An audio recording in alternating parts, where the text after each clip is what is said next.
Hey guys, welcome back to the channel. This is a story about what if everyone sees Naruto's future NaruHina.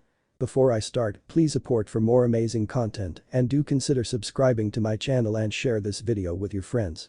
This is written by ICHILOVER3 and link in description and support writer. Let's start the video. Why are we here again? Shikamaru asked lazily. Temari cocked an eyebrow at the boy sitting next to her. I'm here because Hinata heard that Naruto was coming and needed some moral support. I don't know why you're here. Isn't Kiba your friend or something? He shrugged slightly, looking up at the ceiling. Baka, Ino hissed from his other side. We're here because Kiba said he had something to show us. A surprise. Do you really want a surprise from Kiba? Shikamaru pointed out. He's really perverted. True, but it has to be something really good for him to gather all of us at his house, Ino retorted. Shikamaru sighed. Ino and her need to know everything. But she was right. Kiba had gathered all of the rookie 9+ team guy into his living room. They all sat on the floor in a big circle. Choji sat on Ino's other side, munching on chips. Shino quietly sat in between him and Sai, who smiled creepily at Lee, who was once again babbling about youth. Sakura, who had found herself sitting next to Lee and Naruto, was yelling at Naruto for some reason, while he sheepishly sat next to Tenten. Tenten was showing a new shuriken to Neji, who seemed to only be sort of listening, as he watched Hinata, on his other side, look visibly nervous. Kiba had even invited Temari, who had happened to be in Konoha. She sat next to Hinata, smiling reassuringly at her. Kiba. Naruto yelled. Are you going to tell us why we're here? I'm missing my late night Ichiraku-run. Idiot, you just ate there an hour ago. Sakura snapped. Yeah, Naruto responded incredulously. That was my evening run. I still need my late night run. Temari shook her head. Is he always like that? She asked Hinata, who was silently swooning. She blushed in answer. That would be a yes, Shikamaru drawled. Temari shook her head again, this time wondering at her friend's sanity. What does she see in him? Kiba, the only one standing, grinned, showing all of his canines. Yeah, I'll tell you why I brought you here. Everyone quieted at that, curious. You all know how my team got back from a mission today, he started. Well, along with paying us, the lady gave us this. He brought his hands from behind his back, revealing a shiny blue orb, the size of an orange, in his palms. Everyone looked on confusedly. That's it. Naruto yelled. I'm missing Ichirakus for this. It's pretty, Kiba, Ino commented uncertainly. It's a little big, but I'm sure it'll make a nice necklace or something. No. Kiba huffed, annoyed. This, my friends, will allow us to see into the future. Silence. Then, Tenten snorted. What are you on today, Kiba? He glared at her. Nothing. I'm telling you, this thing shows the future. If a person fuels chakra into it, a moment from their future will be projected for them to see. Temari glanced over at Hinata. Did you know about this? Hinata blushed. Hi. That explained things. Hinata was afraid of what she might see, so she asked Temari, along with all the leaf kunoichi, to come along. How far into the future is this supposed to be? Choji mumbled around his chips. I don't know, it can be different for all of us. The lady said that it's random, Kiba answered, absently petting Akamaru, who sat behind him. So it can essentially show us 5 minutes from now, Neji deadpanned. Lame, Ino sing-songed. Technically yes. Kiba ground out. But it only works once per person and Jesus, do you guys want to try it or not? I do. Lee replied enthusiastically. Seeing the future can only remind us of our youth. Uo, I want to see too. Naruto yelled. Kiba smirked. Okay then. But there is one catch. Sakura narrowed her eyes, waiting for the other perverted shoe to drop. Everyone has to touch this. Whatever is shown will be shown to everyone, so it's only fair that everyone has something shown. Can you all agree to that? It was silent again. Then, Shikamaru uncharacteristically spoke up. Technically, once we see the future, can't we just prevent it from happening? No, Neji interrupted, because it is fate. Whatever will be will be. Tenten rolled her eyes at Neji's fate talk, turning to Kiba. I'm game. Me too. Naruto yelled, followed by Lee. Shino nodded once, as did Neji, and one by one they all began to agree, until only Temari, Hinata, and Shikamaru remained. Why not? Temari sighed, looking to her right. What about you, Hinata? Are you in? Hinata suddenly looked skeptical as all eyes were on her. Ayano. Come on, Hinata. Naruto begged, pouting. Don't you want to know your future? Hinata's face flushed from the sudden attention Naruto was giving her, and she looked like she might faint. She nodded violently. Well then, that just leaves you, Shikamaru, Choji commented. All eyes turned to him expectantly. Shikamaru sighed. I don't think this is a good idea. Kiba growled, and Ino rolled her eyes, annoyed. What's the matter, Nara? Temari prompted. Is the crybaby scared? Troublesome woman, that was one time. He retorted. And I'm not scared, I just don't think this is a good idea. Someone is going to end up upset or embarrassed. Temari didn't reply, just smirked at him. Sighing again, he lifted his eyes towards the ceiling. Okay. But let it be known that I warned you. Why ka? Kiba said, flicking an imaginary whip at Shikamaru. The shadow user glared back as many people laughed, especially Ino, who had found that hilarious. Ino, he said, annoyed. Ino stifled a giggle. What? I'm sorry, but Temari does kind of have you wrapped around her finger. That may be so, but it isn't because we're dating like everyone seems to think, Temari cut in. It's because he's too lazy to fight me. Again with the not dating, Tenten sighed. Temari rolled her eyes in response. She didn't know where these Konohans got their information, but Nara and herself were friends at the most. Their relationship was strictly platonic and mostly entailed business. Enough with the sexual tension. Kiba declared, putting the group's attention on him once again. Who wants to go first? Ooh-oh, me. Naruto yelled, jumping up like a little kid. He grabbed the globe from Kiba's hand. How does this work again? I don't know, the lady said to put chakra into it, Kiba replied impatiently. Everyone watched as the sphere began to glow. Then, it jumped out of Naruto's hands, hovering in midair. Well that's normal, Tenten snorted. But before anyone could reply, the orb began to project something onto the nearby wall. Everyone turned eagerly. Naruto, clearly older, slumped against his desk. He sighed. The setting looked familiar, but no one could place it. Hey. That's me. Naruto yelled excitedly. No duh, Dumbus. Sakura hissed. Now shut up so we can hear. Naruto was too excited to be offended. He just grinned, placing his attention back to the projection. Naruto sighed again. Naruto, are you even listening to me? A familiar voice drawled. The projection panned out and an older Shikamaru, in his 20s, could be seen standing next to the desk. Hey, that's Shikamaru. Naruto exclaimed, making Sakura roll her eyes at his stating the obvious. Naruto's eyes got wide. Aren't we in the Hokage's office? They were. And as older Naruto stood, smiling sheepishly, it could clearly be seen that he was wearing Hokage robes. Yes. Naruto yelled, threatening the eardrums of everyone in the room. The words spoken on the screen were drowned out. I'm Hokage. I told you all. I told you. Hinata smiled softly, but everyone else looked at the screen in slight disbelief. Naruto ran around the room in victory. Temari elbowed Shikamaru. Looks like you're the Hokage's advisor, huh? She grinned. Who would have thought a lazy ass like you had it in him? Gee, he scoffed. But inside, he balked at his fate. What could possibly make him want to take such a troublesome job? I didn't even want this job, Shikamaru complained, looking at the ceiling. Naruto grinned. Would you take it then? Shikamaru sighed, reaching into his pocket and retrieving a cigarette. Putting it to his lips, he reached back into his pocket and found a lighter. She made me, he answered sourly. Now are we going to finish this report or not? Naruto grinned cheekily, leaning towards his advisor conspiratorially. I thought that you had quit smoking. Shikamaru's hand, on its way to light the cigarette, froze. He looked at Naruto. You're not going to tell her, are you? Naruto waggled his eyebrows. Not if you buy me ramen for lunch tomorrow. Shikamaru groaned. Mendikus. Then, the projection cut off abruptly, the orb levitating back to the floor. Ino laughed, leaning on Choji for support. Shikamaru glared at her, not seeing what was so funny. I can't believe you'd still listen to your mother at that age. Ino cackled, wiping her eyes. I can, Naruto piped up. His mom is scary. Shikamaru nodded in agreement, but Choji stayed silent. For some reason, he got the impression that Yoshino wasn't the she the projection was talking about. Okay, Kiba interrupted cheerfully. Now that we know that Konoha's going to burn to the ground, who's next? I resent that, Naruto huffed. No one answered. It seemed that they had realized just how real everything was. Oh come on, Kiba scoffed. Are we suddenly scared now? I'm not, Tenten stated, standing. Give it here. Kiba grinned, picking the orb up off the ground and handing it to her. Once again, it glowed, jumping out of her hands and hovering in front of her. The woman sat on the grass in what appeared to be a backyard. She had a pile of weapons next to her and she was taking care to sharpen each one.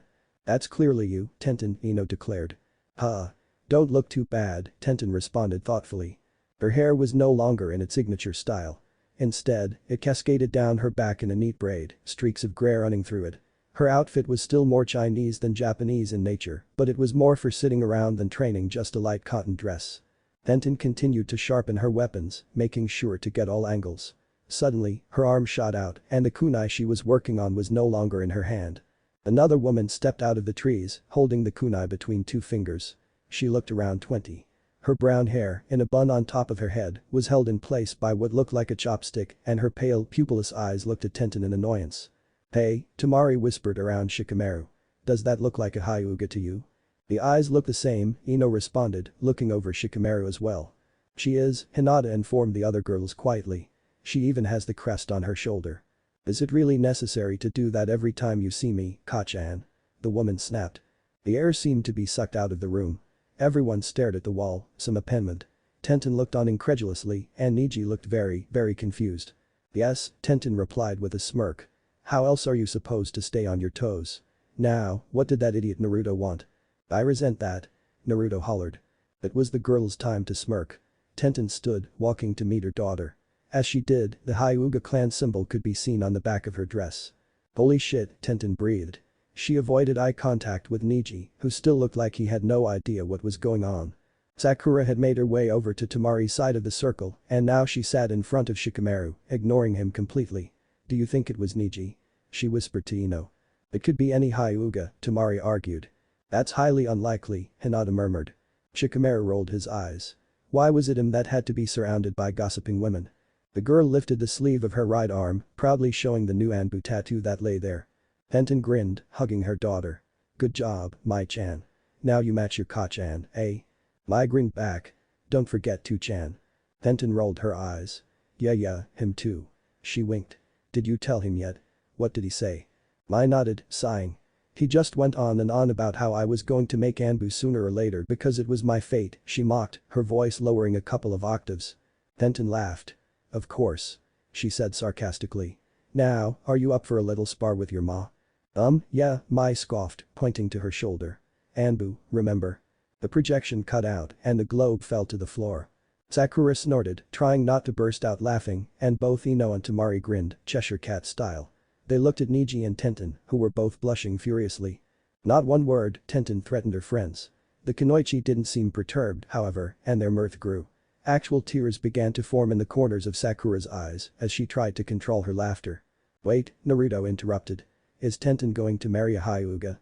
"Not just any Hyuga, you dimwit," Tenten snapped, embarrassed. "Niji. Not that I'm surprised. And if any of you make fun of me, you're dead." And with that, she retook her place next to Niji, her cheeks still flushed, and avoided looking at him. Niji, obviously uncomfortable, looked away from her as well. Although, if he were honest with himself, he wasn't really that surprised either. "Okay." Naruto yelled, leaning slightly away from an agitated Tenten, lest she strike him. "Who's next?" No one said anything. Naruto huffed. "Fine, I'll pick someone." How about you, Hinata?" What?" she stuttered, taken off guard. "I'll go," Temari interrupted. Hinata looked at her friend gratefully and she smiled in return. "Are you sure you want to do that?" Shikamaru asked her skeptically. "Chances are." "Shut it, Nara," she retorted, catching the orb that Naruto threw at her. "I already said I'd do it." The ball glowed again and she let it go. A projection appeared on the wall. Temari sat on the floor, scribbling on a piece of paper. Her hair, free of its pigtails, ran wild. She wore a light pink t-shirt and a lacy pair of black underwear. Kiba catcalled, Naruto giggled like a schoolboy and she heard a cough from her left. She turned to see Shikamaru pointedly looking at the ceiling. Temari rolled her eyes. "Take a good look, pervs," she snipped. "You're not seeing that again." "Temari," Tenten deadpanned. "Aren't you at least a little embarrassed? Your ass is up there for everyone to see." Temari looked back up to the screen, only to see herself chewing on the end of the pencil thoughtfully. "Yeah, but it's a nice ass." Although only Naruto, Lee, and Kiba outwardly expressed their agreement, inwardly, everyone in the room even the girls had to admit. It was a nice ass. Tenten looked at her incredulously. Temari scoffed. "Come on, Tenten, those are my freaking pajamas." "And such nice ones," Kiba purred, making his way behind Temari and slinking an arm over her shoulders lecherously. "Do you know what I like to sleep in? The nude." Temari, her face blank, slowly looked down at the offending arm whose hand was dangerously close to her breasts and back up to Kiba's smug face. "That's nice," she said pleasantly. "Now if you don't want to lose that arm, I suggest you move it." "Feisty," Kiba growled. "I like it." However, he moved his arm. "Temari," Sakura called, pointing at the projection. Temari brought her attention back to the screen. Temari was no longer doing paperwork. She stood abruptly, an annoyed look on her face. Then, her fingers grasped the hem of her shirt.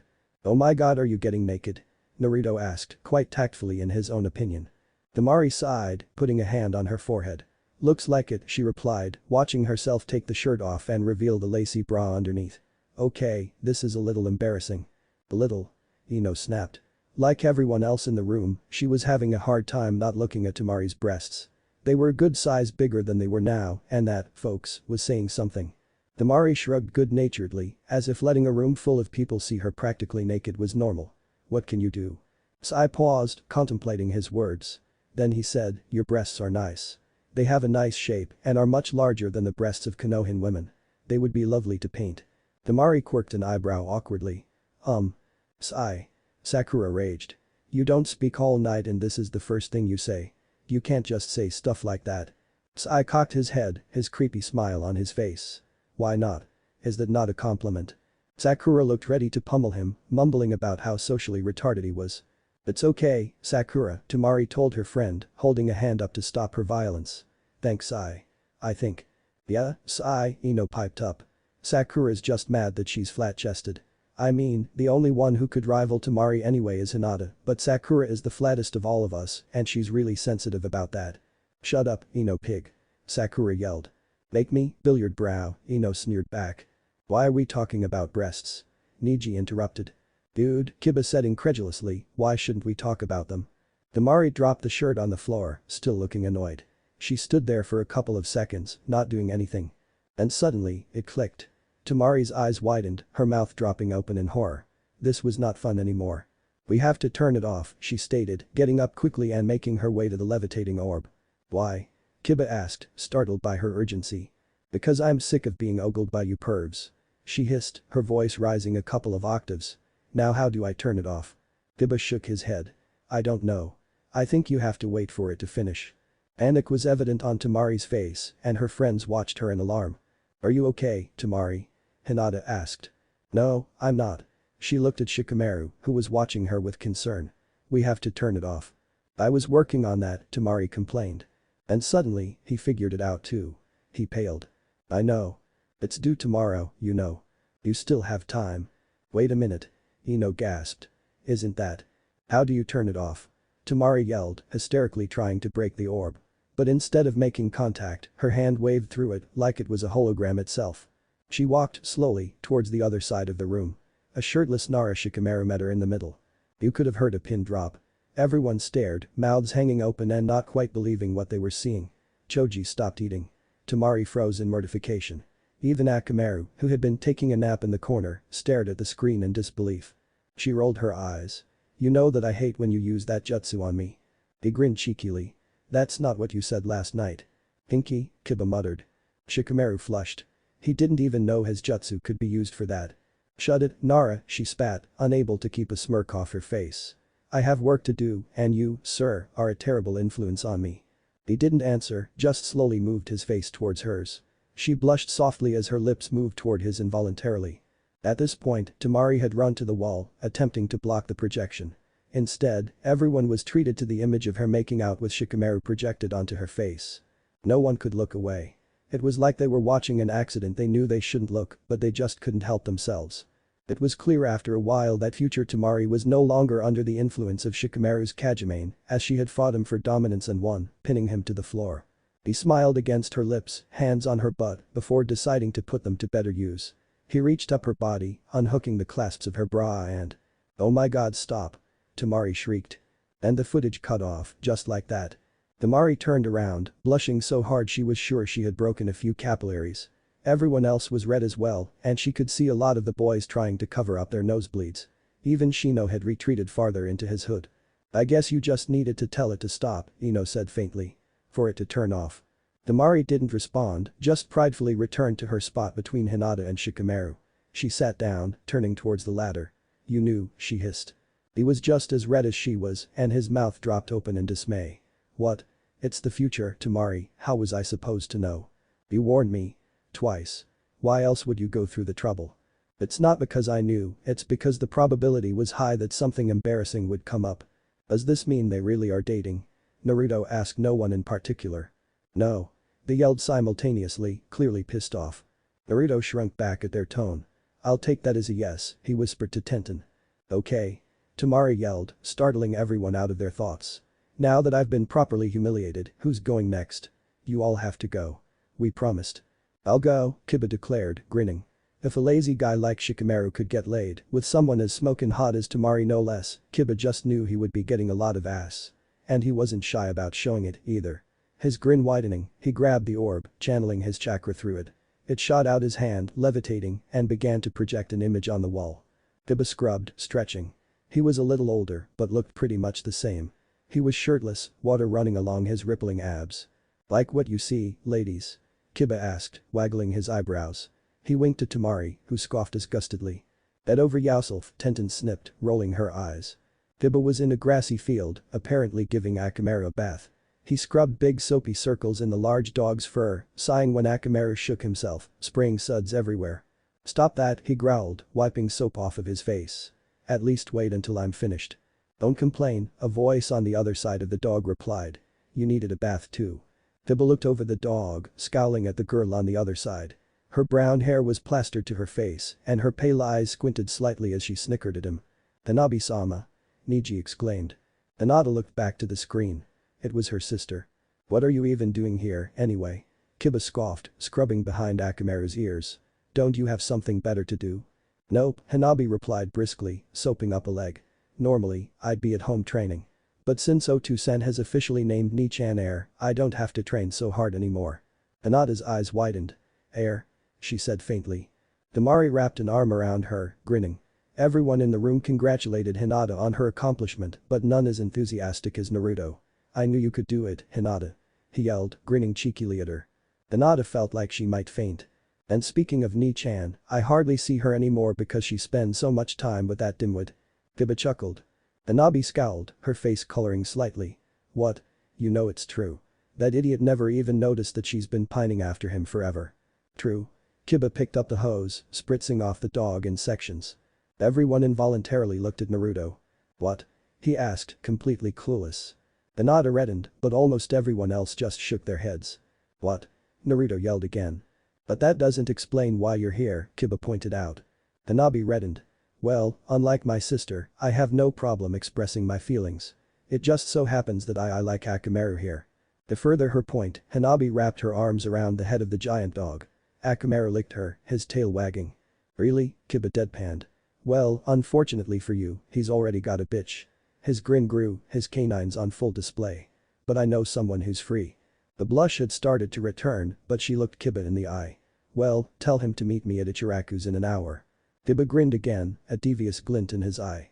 Suddenly, he pointed the hose at Hanabi, the water showering over her and Akamaru. She shrieked, letting go of the dog and trying to protect herself against the freezing water. Seeing that was futile, she leapt at Kiba, who was howling with laughter. The two wrestled for control of the hose, water covering them both. The projection stopped, floating gently back to the floor. "Huh?" Kiba scratched his head in confusion. Hinata's kid sister. Really? He had never thought of the brat that way, but if she ended up with a rack half as good as Hinata's, like the projection hinted, he guessed he could deal. "You like Hanabi-chan, Kiba-kun?" Hinata asked quietly. "No, but apparently she likes me." Kiba shrugged. Niji stared at Kiba coolly, unhappy about his womanizer ways, yet offended in his apparent disinterest. "Do you not find Hanabi-sama attractive?" Kiba scoffed. "Dude, she's like 10. Chill out." Hinata was less worried about her sister. She knew that despite his serial dating, Kiba was sweet and caring and would treat Hanabi with the utmost respect. "I'm happy for you, Kiba-kun." He grinned, averting his eyes sheepishly. "Okay. Who's next?" he barked. "I shall go," Shino said quietly. Everyone's interest peaked. Shino was so mysterious that any look into his life was sure to be interesting. Shino took the orb from Kiba, filling it with chakra. It glowed and began projecting. Everyone in the room had a look of horror on their faces. Shino seemed to be retreating further and further into his hood, bugs covering his face, and all of the girls gaped. Hinata had already fainted. "My virgin eyes." Naruto shrieked, seemingly trying to claw them out of his head. "Make it stop." Kiba hissed. "That is very youthful," Lee said, astonished. "I think I'm going to be sick," Ino said quietly, a hand over her mouth in disgust. The projection cut off. Everyone stared at the wall, waiting for something else to appear. Nothing did. "That was lame," Naruto pouted. "You got gypped, Shino." Shikamaru raised an eyebrow. "Did anyone else notice?" But that future seems to take place right about now, in Kiba's living room. Temari interrupted, glancing at him. Yes. But whose future could possibly be that repulsive? Sakura asked out loud. Who knows, Tenten answered. We'll find out soon enough. And if we don't, at least we'll know that this thing is a fake. Everyone agreed with that logic, choosing to forget it for now. Ino reached over Choji, taking the globe from Shino. My turn. She sing-songed, grinning. Boo boy, Sakura breathed out, rolling her eyes. This is going to be good. Ino glared at her, filling the orb with chakra. It shot from her hands, projecting onto the wall. The woman rushed through what seemed to be a hospital. Her long blonde hair flowed down her back, free of restraint save a small blue beret. She wore a flowing blue sundress, her fashionable heels clacking as she strode along. Geez, Ino, where are you going? Tenten laughed. I don't know, Ino responded. But it must be somewhere good for me to look like that. Ino huffed, coming to a stop in front of another woman. Her pink hair sported a cute pixie cut and she was wearing a white lab coat. When she saw Ino, she looked annoyed. Sakura, you will not believe what just happened to me. Ino whispered intently. Not now, Ino, Sakura responded, flipping through the chart in her hands. I'm busy. Sakura, this is important. Ino hissed. Sakura rolled her eyes. Can it wait until later? I'm inducing Hinata in half an hour and I need to prepare. Ino paused. Wait, what? I thought you were supposed to tell me when she went into labor. Sakura rolled her eyes again. Yeah, well she's not in labor yet. She glared behind Ino. And I told you to tell her. Ino turned, only to see Temari purposefully making her way towards them, Shikamaru lazily trailing her. There was an awkward silence in the room as the sight of Shikamaru and Temari together brought up certain images. Someone coughed. Not one word, Temari threatened, still embarrassed. One word, and I'll knock your teeth out. No one said anything, although Naruto had the urge to say word. Even he wasn't that stupid, however. Shikamaru. Ino hissed. Why didn't you tell me that Hinata was in labor? Because she's not, he drawled. Besides, I looked everywhere for you, even the barbecue restaurant. Barbecue, Ino moaned, latching on to Sakura, who was still trying to get all of her paperwork together. Sakura, you've got to listen to me. I was at the barbecue place with Choji and… There was a poof. Sakura closed her eyes, trying to contain her anger. Pakin, she growled. What did I say about the hospital? The pug, who had appeared on one of the nurses' desks, looked at her, his gaze seemingly bored. No dogs in the hospital, he replied, his voice gruff. And he told me that I looked beautiful. Ino continued talking, not deterred. She let go of Sakura, directing her attention to Temari as well. And I suddenly realized something he always tells me that I look beautiful, even when I'm sick and disgusting, or covered in blood, or have no makeup on, or wearing my fat pants. Akin, Sakura hissed, grinding her teeth. Akin snorted. You know he doesn't like hospitals. We went to lunch like we always do, Ino exclaimed. I even wore this because I had the urge to feel pretty. And he didn't disappoint. He told me I was beautiful. She paused dramatically, hooking Sakura's arm again to get her to pay attention. And this time, I could tell he meant it. Sakura sighed. Ino, really? Choji always means it. You don't understand. Ino scoffed. This time when he said it, I got goosebumps. And I got this weird feeling in my stomach. He had to really mean it this time. Temari rolled her eyes. Ino, come on. I don't know how many times I have to tell you, but that boy has been in love with you since I met you. Choji coughed, choking on his chips. Ino hit his back absently, laughing at the screen. This is ridiculous, she giggled. Before that, Shikamaru muttered. Since we were little. Don't tell him I told you that though. Choji glared at Shikamaru around his bouts of coughing. Shikamaru shrugged apologetically in a it's the future what can you do sort of way. Sakura-chan, the pug whined. Sakura waved him off, trying to deal with her nutjob of a friend. That can't be true, Ino snapped. We're friends. Teammates. Besides, I think I would know if he loved me. Her three friends shared a look. So then what happened? Temari asked. Ino blinked. I came here to tell Sakura. You left Choji at the restaurant. Shikamaru balked. Just up and left. He was making me feel funny, okay. Ino snapped, I had to tell someone. No one's ever told me I was beautiful before and sincerely meant it. No one but my dad. In the room, all the Kunoichi shook their heads while Ino continued to laugh. They shook their heads at the projection of their friend who ran from her own feelings and from a chance at a relationship that wasn't just for fun, but for love. Sakura-chan, the dog tried again. Ino. Sakura checked her watch, making sure she was still on schedule. You are in denial. Now, I really have to. Did I miss it? Tenten huffed, running up to them. She's not in labor yet, is she? No, Temari responded. But Ino here is having a crisis. She doesn't believe that Choji loves her. Tenten scoffed. Come on, Ino, really? Everyone knows that. You people are all insane. Ino exclaimed. 5 minutes, Haruno-sensei, a nurse chirped, smiling and continuing on her way. Sakura-chan. What? Sakura raged at the dog, startling several people in the hospital. What does he want? Akin paused, apparently startled as well. Then, he cocked his head slightly. What's for dinner? Sakura's face reddened in anger, her fists clenching. The dog took a step back. You know what? He said gruffly, sensing danger. I'll come back later. Then he was gone in a poof of smoke. Sakura turned, her gaze on the rest of them. She growled, settling for Ino. You, she snapped, go back to the restaurant and find Choji. He's probably still waiting there. You can come back later. You, she said, pointing at Temari and Shikamaru. What are you doing here? I'm supposed to be helping her, remember? Temari said incredulously. Because I've done this before. And he's supposed to be calming down that dummy. Sakura blinked. Room 342, first door on the left. Go. Temari rolled her eyes, but walked down the hallway. Shikamaru followed her, fingers laced behind his head nonchalantly. And you? Sakura turned to Tenten. Clearly I'm here for moral support, Tenten scoffed. And Niji's outside having an aneurysm. Sakura exhaled, her anger and annoyance disappearing. You'll both have to wait out here, though. The only ones allowed in the room are me and the father, but since we all decided that allowing him in there with Hinata would be a bad idea, Hinata requested Temari take his place. It's cool, Tenten replied. They both seemed to notice the third person still standing there. Ino. Tenten practically yelled. Go find Choji. You can come back later, Sakura reminded her. Ino nodded, as if in a daze, and left. The projection cut off. Ino was still laughing, shaking her head in disbelief. That was hilarious, she commented, leaning on Choji in her mirth. Clearly this thing doesn't work. First of all, Choji doesn't even like me like that. We're just friends, right, Choji? Choji began choking again. Ino thumped him on the back. Choji, what have I told you about chewing your food? Everyone looked at each other. Apparently Naruto wasn't the only blind one when it came to love. Speaking of Naruto. Sakura-chan. He said rather loudly, even though she was sitting right next to him. Why were you cooking Kakashi-sensei dinner?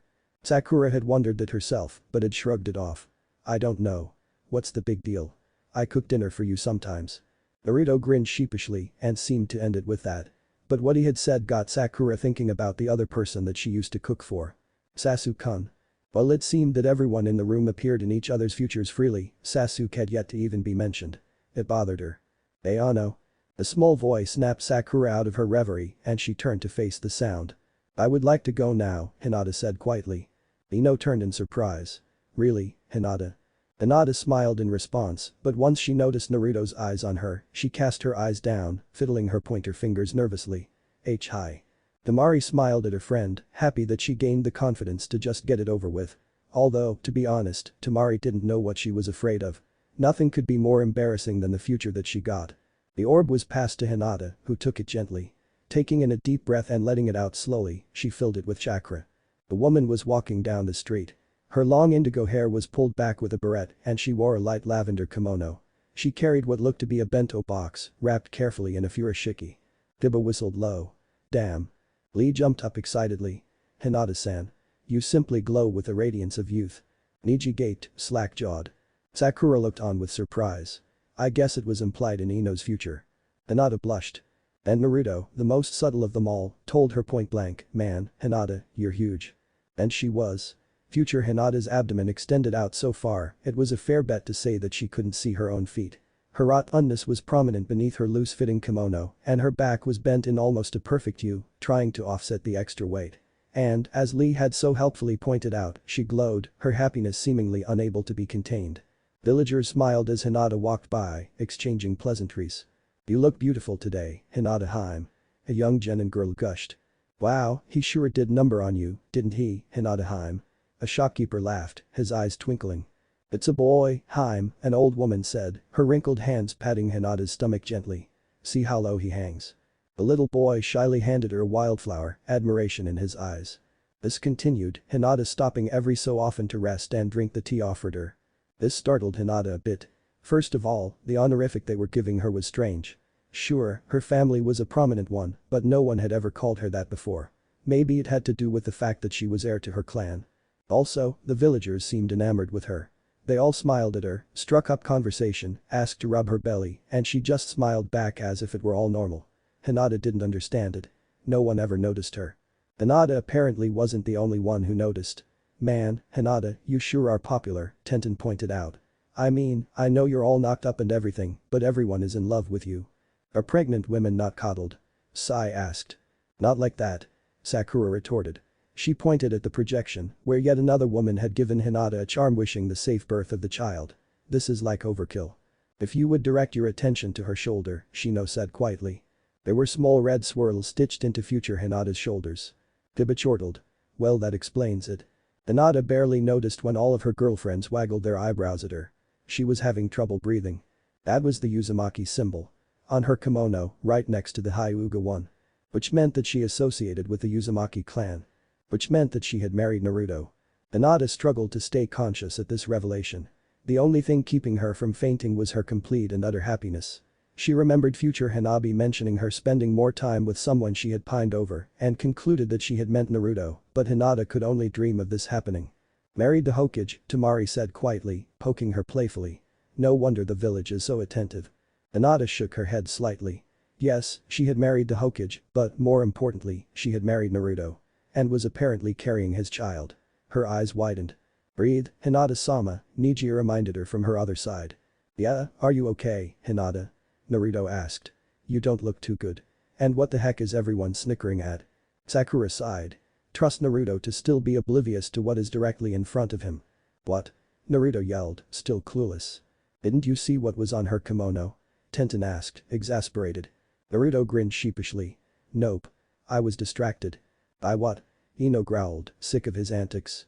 Naruto scratched the back of his head. "Heh. Well, you see Sai was drawing Temari's." Temari's eyes flashed in anger. "What?" she growled, looking at Sai, who was indeed sketching. Shino and Lee leaned over to see Sai's sketchbook. "Uo," Lee praised. Shino coughed. This prompted everyone to look over at Sai curiously, everyone but Temari and Shikamaru scurrying closer to him for a better look. "Wow," Kiba said. "Dude, that's pretty good." "It actually is, Sai," Sakura said, surprise evident in her tone. "It's very artsy," Ino commented. "Still tasteful," Hinata said quietly, blushing anyway. Temari gritted her teeth, annoyed. "Let me see," she huffed, pushing everyone else out of the way and looking at the sketch. Unfortunately for her, it was no longer just a sketch of her breasts, or even just her, for that matter. It was a picture of her, pinning Shikamaru to the ground, mouth on his lazily grinning one of his hands on her ass and the other beginning the trek up her body. It was scarily accurate. "Give me that." Temari screeched, snatching the book away, embarrassed. "What's wrong with you?" "I have a photographic memory," Sai replied, clearly misunderstanding her rhetorical question. He held his hand out for the sketchbook. "I can color that for you, you know. You can have it when I'm finished." "I'm having it now," Temari replied defiantly, holding it out of his reach. Tenten raised an eyebrow and Sakura grinned. "The burn later, you pervs." Temari said loudly, her face flushing. "Or for pervy inspiration," Sakura laughed. Temari sputtered. "Says the girl making dinner for her sensei," she spat back, her fingers forming quotation marks. It was Sakura's turn to gape. "What are you implying?" she screeched. Temari grinned back. "I don't know. That you're more likely giving him dessert than dinner." Ino sniggered. Sakura continued gaping like a fish. With Kakashi-sensei. She had never thought of her sensei that way. Sure, he was smoking hot, but goddamn it, so were most of the ninja in the village. You're just trying to take attention away from the fact that you're a pedophile. It was a low blow, and even Sakura knew it. Everyone was silent, watching as Temari looked more and more angry. Her cerulean eyes flashed, and her cheeks flushed with color. "And you are clearly jailbait," Temari said defiantly. "Hot fight." Kiba sang. Tenten rolled her eyes. "No. We're friends. We push each other's buttons, but we don't really mean it. No harm done." As if proving Tenten's point, Temari and Sakura were already laughing. "I'll never understand women," Shikamaru grumbled. "Besides," Ino pointed out, "even though we're underage by civilian law, we became adults when we became shinobi. So Temari can deflower all the little boys she wants and Sakura can bone her sensei if she so pleases." "Hey!" Sakura and Temari yelled. "Shut up, pig." Sakura hissed. "I do not deflower little boys," Temari mumbled, involuntarily glancing at 15-year-old Shikamaru and cringing. "Ugh." Suddenly noticing that everyone was still watching her, Temari sobered up, shaking the sketchbook. And I'm burning this. Actually, I have other sketches in there, so I would appreciate it if you gave that back, Sai said. Temari continued as if she had never heard him. Now sit back down and watch Hinata's future, damn it. She threatened. Grumbling, everyone returned to their previous spots. Shikamaru looked at Temari curiously, but figured asking to see a picture of her boobs was too awkward and inappropriate. But it didn't matter, as soon as she plopped back down beside him, the book was shoved into his hands. He looked at her questioningly, but she was blatantly not looking at him, so he looked down at the book in his hands. The sketch was good. Blushing, Shikamaru wondered if he could sneak it to Sai to finish. Hey. Kiba said loudly. Hinata finally got somewhere. Geez, yours is the longest one, Ino told Hinata. You've been walking around Konoha for like 10 minutes already. Hinata was still barely staying conscious. She returned her focus to the projection, where her future self was waddling into the Hokage Tower, her hands full of charms and flowers. Hinata made her way through the building, smiling at everyone who greeted her and taking the elevator to the top floor. It was clear that she was making her way to the Hokage's office, but she was once again stopped right outside the door when Ino and Kiba exited it. Hinata. Ino squealed, immediately rubbing Hinata's stomach as if it were a magic lamp. I swear, you get bigger by the second. When are you due again? A week ago, Hinata replied in her quiet manner, not at all perturbed by her friend's roaming hands. She smiled in greeting to Kiba. Kiba was sniffing around her, searching for a difference in her smell. Is that safe? Why are you sniffing her? Naruto asked. Is that how you say hi or something? Kiba scoffed. Idiot. Clearly I'm seeing if she smells different. If she does, something could be wrong with her or the baby. Naruto's eyebrows furrowed. What baby? Everyone face planted. Sakura got up first, thumping Naruto smartly on the head. The one in her abdomen, Baka. Naruto looked back at the projection, scratching his head. I thought that she had just gotten fat, like Kurenai-sensei. She's pregnant too, you know, Choji pointed out. Naruto grinned sheepishly. Really? I thought that she was just giving me some excuse because she didn't want to admit she was fat. Temari was seriously worried about Konohagakure's future. Smiling, Hinata gently pushed his nose away. I'm fine, Kiba-kun. Sakura said she would induce me in another week if nothing's happened by then. Kiba looked slightly less concerned and stopped trying to shove his nose around her uterus. Well, we have to go, Ino cut in. Naruto just gave us a mission and Shino is waiting for us. You're lucky I'm such a good friend, Hinata, filling in for your knocked up ass. She winked, indicating she was teasing, but Hinata thanked her profusely anyway. No prob. Now go sit down or something. You look like you're about to fall over. And don't forget to take a bath tonight, Kiba reminded. It'll relax all of your muscles. And you should use those bath salts that Kurenai-sensei gave you. I will, Hinata replied, giving her friends a little push, knowing that they could spend all day fretting over her. Hinata looked on in amazement. It was weird, seeing herself be fawned over by everyone. She knew that her teammates were fiercely protective of her, as it wasn't odd for Kiba to regularly invade her personal space by smelling her, and she was almost positive that Shino had her bugged. And Ino was her friend, so that was expected. But everyone else. It was surreal. She was barely noticed at home, only by Niji, who watched her like a hawk, and sometimes Hanabi, who was starting to look up to her big sis. The fact that she was suddenly drowning in attention even if it was in the future was a little overwhelming. Taking shallow breaths, she watched as Ino and Kiba finally left. Her future self activated her Byakugan, presumably to make sure she wasn't interrupting anything inside the office, and quietly opened the door. Naruto was slouched over his desk, frowning at his paperwork. Hey. It's me again. Naruto cheered. Everyone rolled their eyes.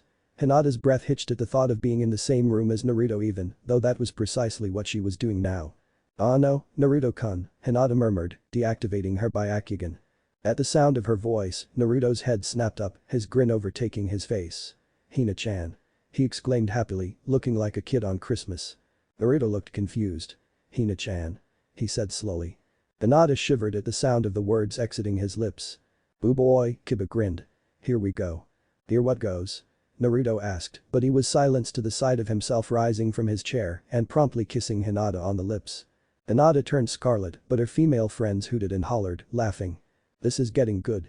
Sakura teased, shoving Naruto playfully. Naruto just stared at the projection. Hinata smiled against his lips, pulling away slightly. You forgot your lunch again, Naruto-kun. Naruto grinned sheepishly. Oops. I don't know what I'd do without you, Hinata-chan. Me neither, Hinata quipped, going in for another kiss. The boys in the room were quickly becoming uncomfortable, but the girls all watched with googly eyes, as if it were a romantic movie. So Hinata's my girlfriend, Naruto said aloud. Actually, you married her, Shikamaru sighed. Note the rings on both of your hands and how she has your crest on her kimono. Naruto nodded, seeming to accept this. But then, his expression seemed to darken. Well then, who knocked up my wife? He yelled, frustrated. Everyone's sweat dropped.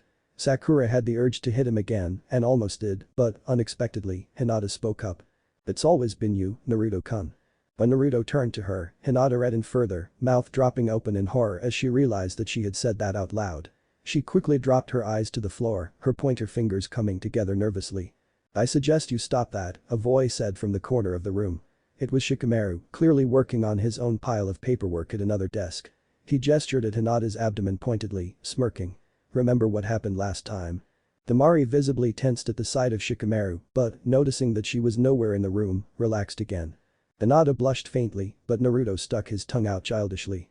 You're one to talk, he retorted, with that little hellion you call a daughter running around. Hinata's mouth dropped open. Naruto-kun. That's rude. She scolded, turning to Shikamaru apologetically. Shikari-chan is a wonderful little girl. Shikamaru smiled. No, it's okay. She's only 1 year old, but I can tell she's definitely inherited some her mother's traits. Naruto grinned. I was just kidding, Shikamaru. Besides, that girl's probably smarter than me.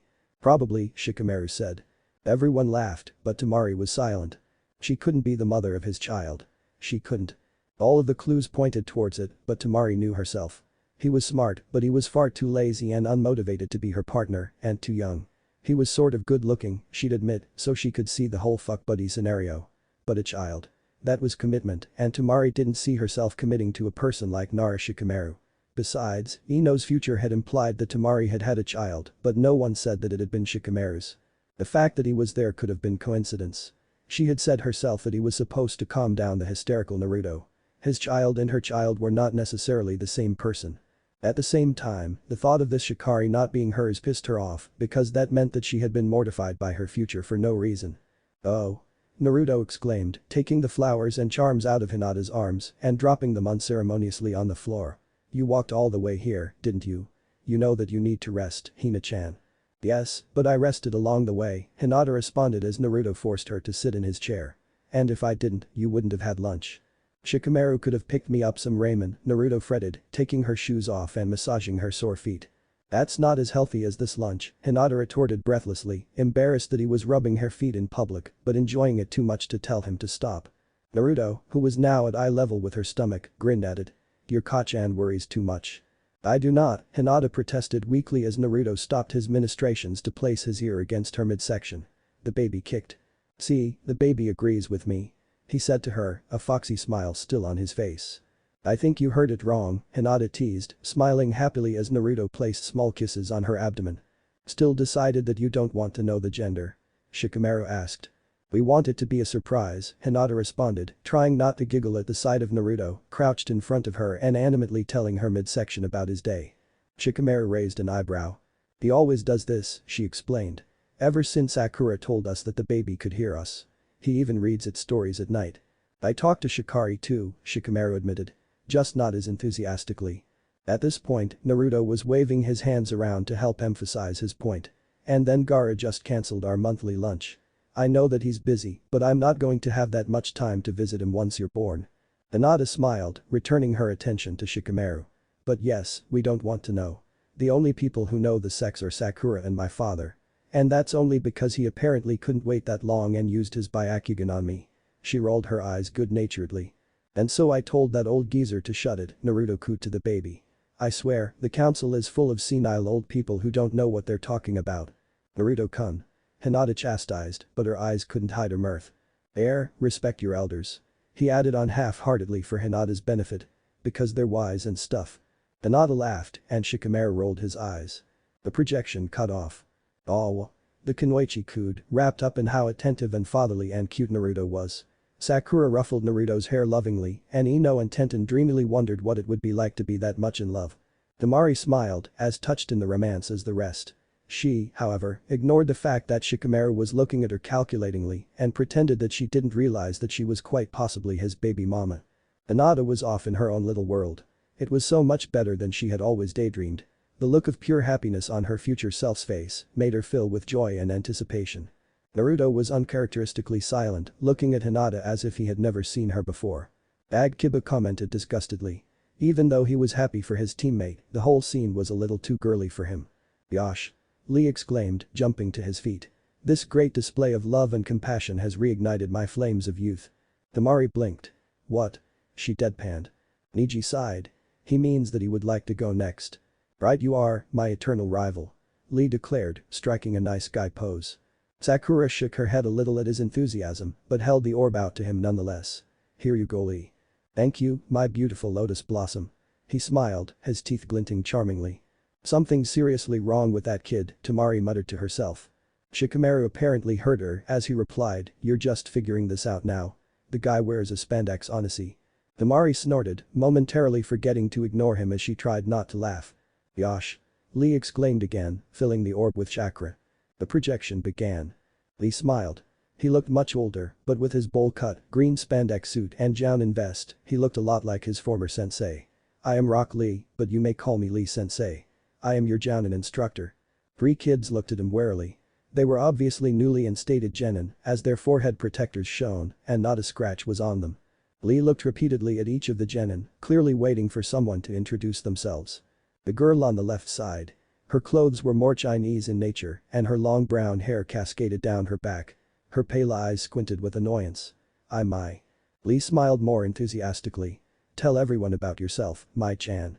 Mai sighed again. I specialize in weapons, but my dad is also training me in gentle fist.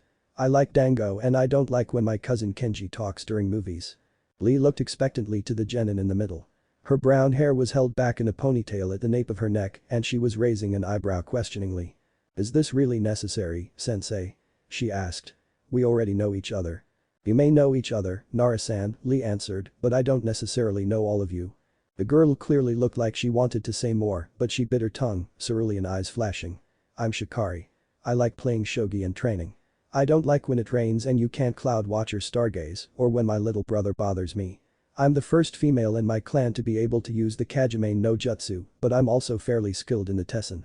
That's wonderful, Shikari-chan. Lee complimented, noticing the pride in the girl's eyes. Aren't you a little old to be on our team? Mai asked incredulously. You should have graduated before us. Shikari shrugged, pointing nonchalantly at the boy next to her.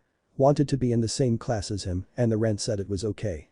Lee turned to the third member, who was animatedly eating a bag of chips. Shikari tapped the boy, getting his attention. I'm Choro, he mumbled, spraying crumbs. Swallow, Choro, Shikari reminded. The boy did just that, albeit sheepishly. He had blonde hair and was more robust than most ninja. I like food and hanging with Shikari. Oh, and flower arranging. I don't like when people make fun of my size. I don't think that they understand that I need it for my Baiken no Jutsu. Lee beamed. Okay, team. We are Team 10. Shikari looked at him warily. Aren't we supposed to pass another test or something before we get instated as a team? Lee laughed.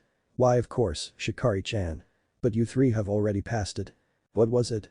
Choro mumbled around his chips. You 3 burned strongly with the flames of youth. That is enough. Mai groaned. Shikari looked at her curiously. And now, team, as a warm-up, we shall do 20,000 jumping jacks and roller skates. Shikari's eyebrow went up. Choro stopped eating. Mai had her head in her hands. He can be serious, Shikari said to Mai incredulously. He is, Mai responded miserably as Lee went to the side of the field. How can you be so sure? Choro asked. Mai shook her head. He's my godfather, she whispered hoarsely. Shikari shuddered and Choro's eyes widened. Mendikus. Okay, team. Lee exclaimed, returning with 3 pairs of roller skates and wearing his own. If anyone falls, we all start over from 0. And if we don't succeed by lunch, tomorrow we shall run 80 laps around Konoha backwards. And on our hands. Their mouths dropped open. Shit. Shikari cursed under her breath, grabbing her roller skates. Oh. I almost forgot. Lee yelled exuberantly. He ran back to the side of the field, ruffling through his pack. He held up 3 pairs of orange leg warmers. Catch. He shouted, tossing a pair. Joro reached out to catch it instinctively. However, he was thrown back 10 feet, the wind knocked out of him. Shikari rushed to her friend, gaping at his form on the ground, leg warmers resting on his stomach. The fuck? She exclaimed, leaning down to help him up. I took the liberty of putting weights in those. Lee called. You all are to wear those at all times, unless I say otherwise. Shikari strained, trying to lift the leg warmers off of a currently unconscious Choro. Mai moved out of the way as Lee tossed her own leg warmers. They dropped to the ground, creating a small crater. The mouths of the two conscious students dropped open. "He's insane," Shikari hissed. "It's just my luck to get the insane sensei. I honestly don't know how he got AM-san to marry him," Mai breathed, moving out of the way as Shikari's leg warmers came crashing. "And must they be orange?" "Orange is the Hokage's favorite color," Lee exclaimed, rushing over. "Now, put those and the roller skates on, please." "This has to be child abuse," Shikari mumbled as Shoro finally regained consciousness. "Nonsense, Shikari-chan. This is just the warm-up. We still have to do today's training as well. There is nothing to fear. I am a Hyuga. There is nothing to fear. I am a Hyuga," Mai muttered, hoping that the more she said it, the more she would believe it. The projection shut off. Everyone gaped. "That was most youthful." Lee cheered, striking another nice guy pose. "And that I get to pass on Guy Sensei's youthful training is exciting. I must start planning now." "Those poor children," Sakura whispered, horrified. "They're not even born yet." Niji's eye twitched. "Wow," Ino said. "Maybe you should nip that in the bud. That can't be healthy for them." "It's okay," Tenten answered. She paused. "In small doses." Niji's eye continued to twitch. "Niji and I go through that every day and we turned out okay," Tenten continued. "So she'll be fine. It's the other two you should worry about. Especially your kid." Ino scoffed. "My kid wasn't up there. Just Shikamaru's and an Akimichi's." "He had blonde hair," Hinata pointed out quietly. "Lots of people have blonde hair," Ino retorted. "And the only Akimichi I'm even close to is Choji, and we're just friends. Right, Choji?" Everyone's sweat dropped. Choji nodded, though the fact that she kept pointing out the rigidity of their friendship seemed to depress him a bit. Shikamaru looked on sympathetically. "Besides, what we really should be talking about is Shikari and how Temari is clearly the mother," Ino said gleefully.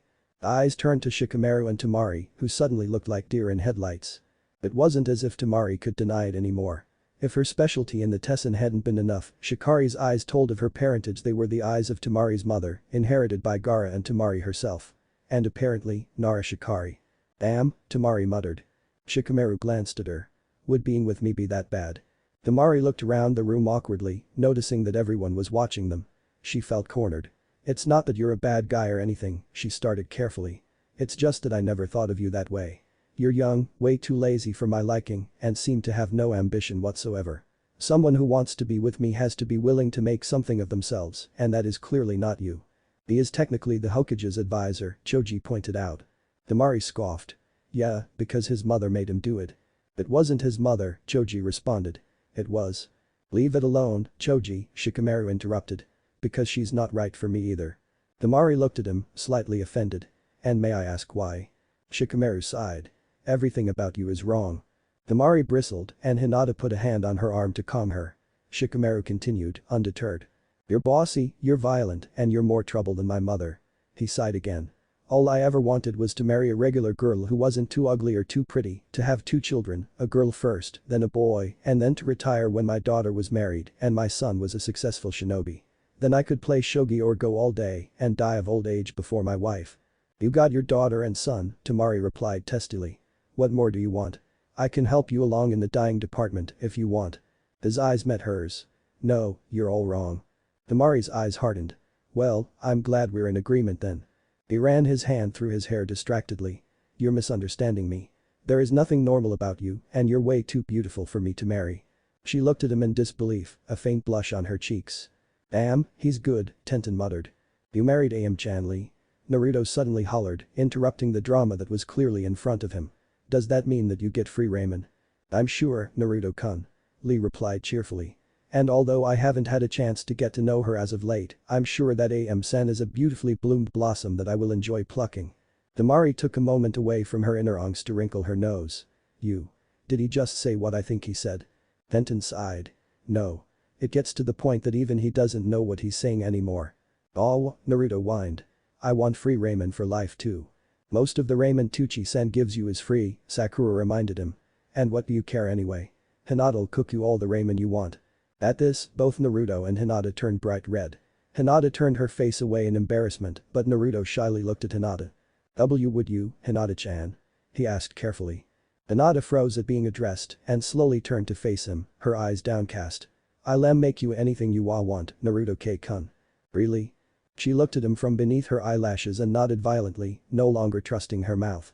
Naruto grinned shyly at her, and Hinata dropped her eyes again, poking her fingers together nervously. Between Shikamaru and Temari and Naruto and Hinata, the sexual tension in the room was suffocating Kiba. Ugh, he said disgustedly. Who's next? Why, my lover boy Niji, that's who, Tenten answered, picking up the orb. He hasn't gone yet. Niji twitched. Tenten. But you haven't, honey, she said innocently, holding it out to him. He stared at her. Stop that. But Tenten was apparently having too much fun. She grinned. Stop what, schnookums? Those ridiculous pet names. Tenten looked shocked. What pet names, Care Bear? He twitched again. This would not do. Tenten's girlfriends were already giggling openly at him, and Tenten herself would not stop until she grew bored with her game. But if she could play, so could he. Never mind, sweetness, he responded through his teeth. Tenten paused, surprised and flushing a little. But if he was going to declare war, then it was on. If you say so, hot stuff. Don't worry about it, babe. Okay, Pooh Bear. Can you pass me the orb, darling? Sure thing, Muffin. Thanks boo. The Kunoichi couldn't handle it anymore. They burst out laughing. Sakura smacked the ground, Hinata giggled, Temari leaned on Hinata for support, and Ino rolled on the ground in her mirth. Even some of the guys found it amusing. Kiba did not. Before Tenten could open her mouth to respond, he yelled, could you just get on with it already? She glared at him, annoyed at him breaking up her fun. Niji smirked, clearly thinking he'd won, and Tenten glared at him as well. He'd won the battle, but he wouldn't win the war. The orb shot out of Niji's hands. Niji sat rigidly on the floor. He wore a formal kimono, and his forehead protector was absent, his curse seal visible. A woman sat next to him, her hair in buns. She wore a formal kimono as well, although her sash was loosely tied to make room for her slightly extended belly. Look. Ino squealed. Tenten's priggers too. Tenten scoffed. What do you expect, Ino? That kid had to come from somewhere. So she has a baby too? Naruto asked, squinting at the image in concentration. Okay. I think I'm starting to get it now. Everyone shook their heads. Sakura slapped her forehead in chagrin and then proceeded to smack Naruto's head for good measure. Baka, she muttered. What do you think she wants? Tenten asked, rubbing her belly absently. I don't know. Niji turned to her. But whatever it is, we must show her the utmost respect. Yeah, I got it, Tenten mumbled, still rubbing away. Really? Niji stressed. This is a formal meeting. Thus, we must act formally. I said I got it. Tenten hissed, fire in her eyes. Niji, smart enough to avoid the wrath of her raging hormones, kept his mouth shut. Tenten sighed. Man, I could really use a pickle. Niji glanced at Tenten. You hate pickles. Tenten shrugged. You hate pickles, Niji deadpanned. Yeah, well I want one now. With some chocolate. And wasabi. Both Nejas made a disgusted face. Everyone laughed as Screen Niji promised to get her one after the meeting. The door opened and a woman entered the room. She wore a lavender kimono and her long indigo hair was gathered on her head in an ornate updo, making her look like a princess. As she stood before them, she shifted the baby in her arms. Hinata-sama, Niji and Tenten said in unison, bowing so low that their foreheads touched the floor. Blushing, Hinata bowed as well, but not nearly as low. Nai-san, Tenten-san. There was a beat of silence. Then, Temari spoke up. Hinata. Hinata, entranced by her future self, slowly turned to her friend. Yes. How should we put this, Sakura pondered. Hinata glanced around the room, wondering why everyone was looking at her strangely. Does red hair run in your family? Ino asked bluntly. She shook her head, finally beginning to understand. The baby, only a few months old, had an unruly mass of flaming red hair. Hinata flushed heavily at the implication. I would never. Maybe, Naruto-kun. We know you wouldn't, Hinata, Temari reassured. Naruto does not know of his parentage, Shino said quietly. It is highly probable that someone had more phenomelanin than eumelanin. There was a beat of silence. Then Kiba sighed. Dude, why don't you ever speak normally? Naruto was holding his head with both hands as if he had a giant headache. What's going on? He yelled dramatically. Shikamaru closed his eyes, trying to ignore the Kyuubi host's incessant shrieking. Someone in your family had red hair, he responded simply. And the baby's parentage was further proved when it turned around, holding on to Hinata's shoulder for support. Big pale eyes gazed around the room wonderingly, and whisker marks adorned its cheeks. Oh my god, he's so cute. Ino squealed as the baby put 3 of his fingers into his mouth and began sucking on them. Everyone had to agree. The kid was adorable, having inherited some of his mother's delicate features. Niji and Tenten released their bows, and the baby lit up, grinning and reaching his arms out. Tenji-sama, Niji acknowledged, his eyes smiling warmly. Tenji-sama, Tenten repeated, her arms clearly itching to hold the child. Hinata smiled softly but did not relinquish her child. In a little bit, Kenji-kun. Business first. The child pouted but remarkably settled in his mother's arms. Hinata sat down across from the other two in the room, gracefully moving the baby to her lap. Why the sudden meeting, Hinata? Tenten asked, adding Sama when Niji glared at her. Hinata's face turned serious. Today, I was summoned to see the Hokage. As the head of the Hyuga clan, he felt it was important to inform me of a new law that will be in effect starting 12 am. Tomorrow. Her eyes landed on Niji, who looked back blankly. He informed me of a promise that he made you. Niji's eyes widened and Tenten's mouth dropped open. Niji's head whipped towards Naruto, who grinned. Everyone else looked on confusedly. The corner of Hinata's mouth rose. I have been assisting him the past few years and we have finally gotten the council to agree on an arrangement. Starting tomorrow, all branch members will be released from their seals. Instead, this one will replace it. She lifted Kenji's shirt, displaying the small seal on his side. I have one as well. It still keeps the Byakugan safe should a Hyuga die. However, it does not give the main branch control over branch members and all Hyuga that contain the Byakugan shall be marked with this seal. They were speechless. For a second, the only sound was Kenji's gurgles. Hinata smiled. Oh. I can't believe I almost forgot. As clan head, I am enacting another law. Starting tomorrow, there will be no main family and no branch family. We are all family. We are all Hyuga. There was silence again. Then, clearly pushing all formality aside, Tenten leapt at Hinata, wrapping her arms around her. Oh Hinata, she sobbed. Thank you. Thank you. Hinata patted her friend's back, making sure that Kenji wasn't getting squished. Of course, Tenten. I've wanted to change these things since I was a child. I'm just able to now that I'm clan head and Naruto-kun is the Hokage. Tenten sniffed, finally letting her friend go. You don't understand, she said, wiping her eyes and caressing her abdomen lovingly. We were so worried about her. We were sure she was going to be sealed. I wouldn't have let that happen, Hinata assured, glancing at her cousin, who still seemed to be in a state of shock. Niji stared ahead, not really seeing anything. His lips twitched as he clearly tried to fight down his emotions. Nai-san. Hinata called quietly. Niji's pale eyes met hers. Then, with a quirk of his lips, he smiled, genuinely. Thank you, Hinata-sama. Hinata smiled back. You're welcome, Nai-san. Kenji fussed again, reaching his arms out. This time, Niji reached out as well, holding the reed as he happily cuddled close to his uncle. The projection cut off. Wow, Choji commented, munching on his third bag of chips. That was intense. It was, Tenten responded quietly, glancing at Niji. He was still gazing at the spot on the wall where the projection used to be. Making up her mind, she threw her arms around him. Congrats, Niji. Niji didn't react at first.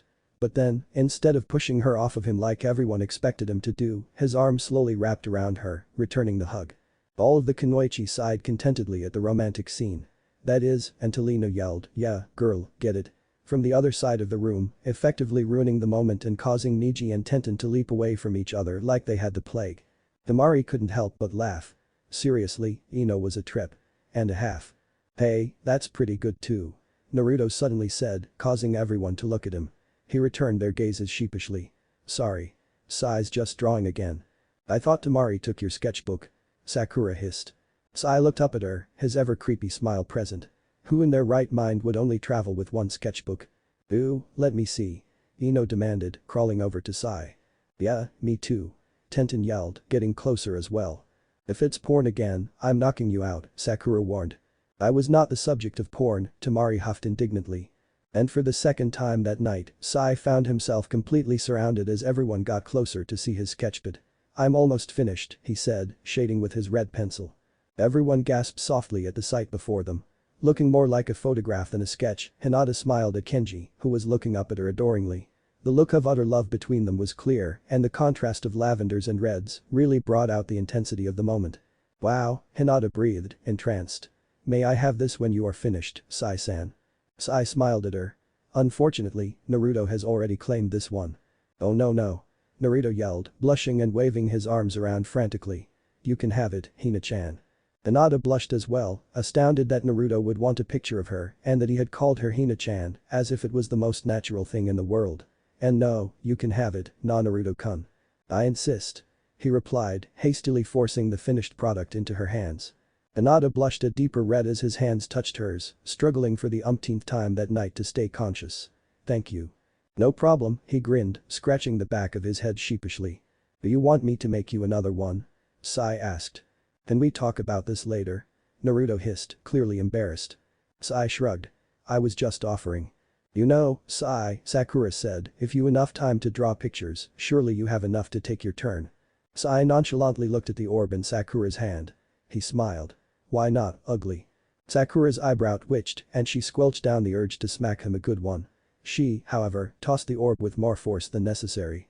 Hey, watch it. Kiba yelped. Don't break it. People still have to go. Sakura glared at him. Huffing, she returned to her spot. The others did the same as Sai filled the orb with chakra. It was nighttime. Two figures dashed through the darkness, their Anbu masks glowing in the moonlight. After taking to the trees and back down again, they stopped. I think we've lost them, senpai, Rabbit Mask said. Bird Mask nodded. Then let's set up camp. They worked efficiently, putting up their tents, setting up a fire, and watching the rice they had for dinner cook. How far are we away from Konoha, Sai senpai? Rabbit asked. Sai lifted his mask in order to shovel some fish into his mouth. His trademark creepy smile was not present, his face instead looking thoughtful. I thought we were only to call each other by our codenames, Rabbit. Rabbit pulled up his own mask, visibly distressed. Forgive me, Bird-san. Sai thoughtfully put another bite of fish in his mouth. Don't worry about it. There's no one else around anyway. Rabbit exhaled a breath, clearly relieved at not being reprimanded. Hey, Sakura said suspiciously, pointing at the projection, isn't that Himura from accounting? Who cares? Ino sighed. He's hot. And he was. His black hair was shaggy, long enough for it to be put into a small ponytail, and his chiseled face and dark eyes made him slightly resemble a certain Uchiha. Except a lot less emo. Well, he seemed to move up the career ladder, Sakura mused. Just the other day Shishu got sick in the bathroom and he had to clean it up. Poor sap. Yeah, well what I wouldn't give to get a piece of that sap. Ino grinned. Temari laughed. Careful, Ino. You're scaring the naive. On either side of Ino, Shikamaru and Choji twitched. He sure does look up to you, Sai, Tenten commented. Look at the eyes he's giving you. As if he's looking at a celebrity or something.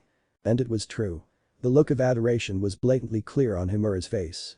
Why anyone would look up to that freak is beyond me, Naruto muttered. Sai turned to him, smiling. What a coincidence. I think that about you every day, Les. Naruto growled, jumping up and yelling and waving his hands, basically having a tantrum. Sai smiled at him. Mendakus, Shikamaru mumbled to himself. Calm down, Naruto. And Sai, you technically can't call him that anymore, seeing as he got Hinata pregnant. Naruto stopped raving. Wait a minute, he's right. He yelled, pointing at Sai triumphantly. Sai said thoughtfully. The baby had red hair. Hey, you know who else has red hair? The Kazekage. Temari rolled her eyes as Naruto thought about that tidbit. The thought of either of her brothers reproducing was a little much for her, but Gaara. The boy barely noticed the opposite sex. He was learning to be normal, but still. The light bulb visibly went off in Naruto's head. Suddenly, his attention was on Hinata. Do you like Gaara, Hinata-chan? Hinata visibly shrunk under Naruto's sudden scrutiny. He's pleasant, Hinata squeaked. But Naruto-kun. She eeped as Naruto suddenly appeared in front of her, his face a little too close to hers for comfort. Naruto couldn't help himself. As soon as Sai planted the idea in his mind, he had felt this strange wave of jealousy come over him. He had never thought of Hinata romantically before, but seeing himself be so happy with her ignited something within him. He wasn't sure of what he felt for her yet, but he didn't want anyone to interfere until he did, not even one of his dearest friends. Do you like Gaara more than me? Hinata leaned back as Naruto continued to unknowingly invade her personal space. She pressed her pointer fingers together, eyes wide. Ayano. Naruto drew even closer, his blue eyes taking over her field of vision. Do you even like me? Hinata turned bright red. I. And with that, her eyes rolled up into her head and she fell into Niji's awaiting outstretched arm. Oh my god. Naruto yelled in alarm. Is she okay? Is she sick or something? It was bound to happen, Niji said, lowering her gently to the floor. Temari took out a small paper fan and began fanning the unconscious girl. Just go sit down, Naruto. Perplexed, Naruto returned to his seat but kept shooting Hinata worried glances. Subtle, Sakura scoffed. Baka. Let's just get back to Sai's future, Tenten said. They've just been sitting there eating, Kiba snorted. They haven't even said anything. Sai sighed contently, putting down his empty plate. The rice was still cooking, but he had been too hungry to wait for it. Himura set his plate down as well, although there was still fish on it. Senpai, you have a burr in your hair. Sai reached up to remove the offending object but seemed to miss it despite Himura's guidance. Finally, he shrugged. Could you get it for me? Amura's eyes got wide. Really? Sai shrugged again. It can't stay there, can it? Amura didn't answer, just scooted closer and went to work on the burr. Sai pulled out a sketchbook from his pack and began to doodle. He stopped when he felt the fingers in his hair pause. He turned his head, only to find his Kohai's face very close to his. This reminds me of a movie I saw once, Tenten mused. What was it about? Choji asked. But Tenten never answered because it was at that moment that Himura decided to press his lips against Future Sai's. Future Sai froze, the sketchbook slipping from his fingers, and was only unresponsive for a couple of moments before vigorously returning the kiss. The pot of rice began to boil over as clothes were rapidly thrown off. For a second everyone froze. Then all hell broke loose. Everyone in the room had a look of horror on their faces. Shino seemed to be retreating further and further into his hood, bugs covering his face, and all of the girls gaped. My virgin eyes. Naruto shrieked, seemingly trying to claw them out of his head. Make it stop. Kiba hissed. That is very youthful, Lee said, astonished. I think I'm going to be sick, Ino said quietly, a hand over her mouth in disgust. Hinata finally woke up. But once she saw what was being projected, she turned a deep purple and promptly passed out again. Is Hinata-chan okay? Naruto yelled, peeking through his fingers and instantly regretting it. Sai cocked his head, glancing at everyone curiously. You know, this is just like Shino's future, we get it. We get it. Temari said loudly, trying unsuccessfully to drown out the panting noises emanating from the screen. Turn it off. For a second, Sai watched as everyone else screamed in horror. Then, very calmly, he said, stop. The projection stopped. There was a group sigh of relief. Then Ino turned to Tenten accusingly. Woman, what kind of movies are you watching? She yelled. I was curious. Tenten wailed. It all makes sense now, Sakura mumbled to herself. I had always thought that Himura was just really fashionable. I didn't know that you swung that way, Sai, Kiba said awkwardly. Sai blinked. What way? There, that you played for the other team, Naruto piped up. Sai blinked again, his face blank. I wasn't aware that I was playing for any teams. We didn't know that you were gay, Shikamaru said bluntly. I did, Temari muttered. I mean, with that belly shirt and shit. Come on. Shikamaru gave her a look and she shrugged sheepishly. When he noticed that Sai still didn't understand what he was saying, he added, we didn't know that you were attracted to men. Oh. Sai nodded in understanding. I find beauty in everything. It must be an artist thing, Tenten whispered to a still shaken up Niji. So you're saying you're bi, Sakura asked frankly. Sai smiled, fingering the orb in his hand. I guess you could call it that. Give me that, Sakura snapped, snatching the orb out of his hand. You just scarred me for life. Me too. Naruto was still peeping through his fingers, as if he needed to be prepared for any horror thrown at him. Are you going to go, Sakura-chan? Sakura sighed. I guess so. Ooh, Ino grinned. I hope there's some sexy sensei action. Sakura flushed. Shut up, pig, she snapped. You have no proof of that. Whatever, forehead, Ino retorted. You should be happy that a hot piece of man like that wants you. Ugh. Naruto yelled. Kakashi-sensei. You don't even know what he looks like. Doesn't matter, Ino pointed out. That man is sex personified. That's true, Tenten agreed. Niji looked at her blankly. What? She asked. I can't look. He probably wears that mask because he has no teeth, Sai mused.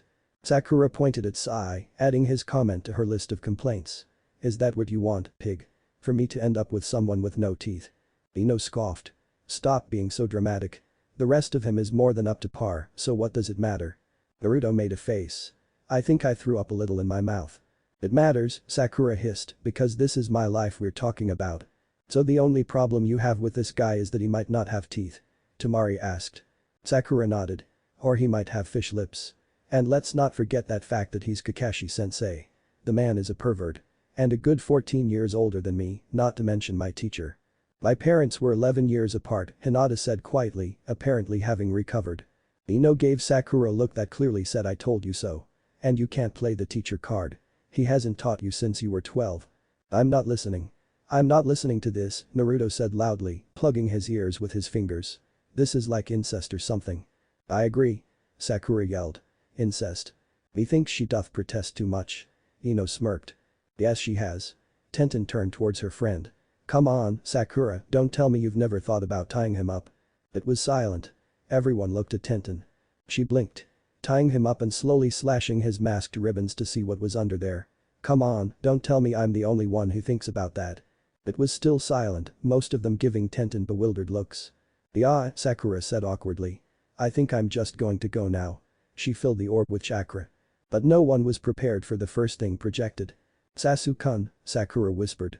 Sasuke sat on the chair, his hands bound by chakra-draining restraints. His hair was much too long, he clearly hadn't had a decent haircut in a while. Sakura fingered her own shoulder-length hair nervously before forcing herself to stop. She sat in the jail cell with him, her chair across from his, unnerved by the gaze he was giving her. Maybe it's not a good idea to watch this, Ino said cautiously. But it fell on deaf ears. Naruto stared intently at the screen. Sakura's eyes glazed over, as if she was in a trance. You've been sentenced to 10 years in prison and 5 years of house arrest, Sakura said coolly. Sasuke raised an eyebrow. You got off easy, Sakura said quickly, as if he had protested. Sharingan or not, the council wanted to kill you. You are a traitor. Even while being restrained, Sasuke maintained an air of superiority, his face blank. Why wasn't I killed, then? Naruto. Naruto, Sasuke repeated, clearly thinking that she was kidding. He's next in line to become Hokage, Sakura responded carefully. Tsunade Shishu is training him. His opinion matters, and he was able to change their minds. What is wrong with me? Sakura asked no one. She had noticed how detached her future self was being, how emotionless. It's Sasuke-kun. Sasuke-kun. Ino knew why. She could tell by the look in his eye that the man in the projection was no longer her best friend Sasuke-kun. He was a traitor. I think you should turn it off too, Sakura, Tenten said. But Sakura was in her own little world. She bit her lip, eyes focused on the projection, her hands visibly itching to touch the man in it. Where is he? Sasuke asked. It was then that a pained look crossed her face. He doesn't want to see you right now. Sasuke averted his eyes slightly, choosing to look at the wall behind her instead of at her. Dope.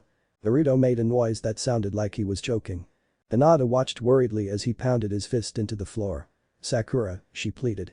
Sakura took a breath to steady herself. He would not sway her. During the house arrest, a person will be assigned to you. Whenever you are outside your house, this person must be with you. Your sentence may be lessened down the line with good behavior. Sasuke's eyes flicked back to his former teammates. Why are you here, Sakura? That startled her. I'm here to tell you the terms of your sentence. That's it, Sasuke deadpanned. Sakura bit the inside of her cheek, refusing to give in. That's it. Sasuke averted his gaze again. It was silent. Deciding her job was done, Sakura stood, turning towards the bars and nodding at the guard waiting behind them. Sakura. She paused but didn't turn back around. Will you wait for me?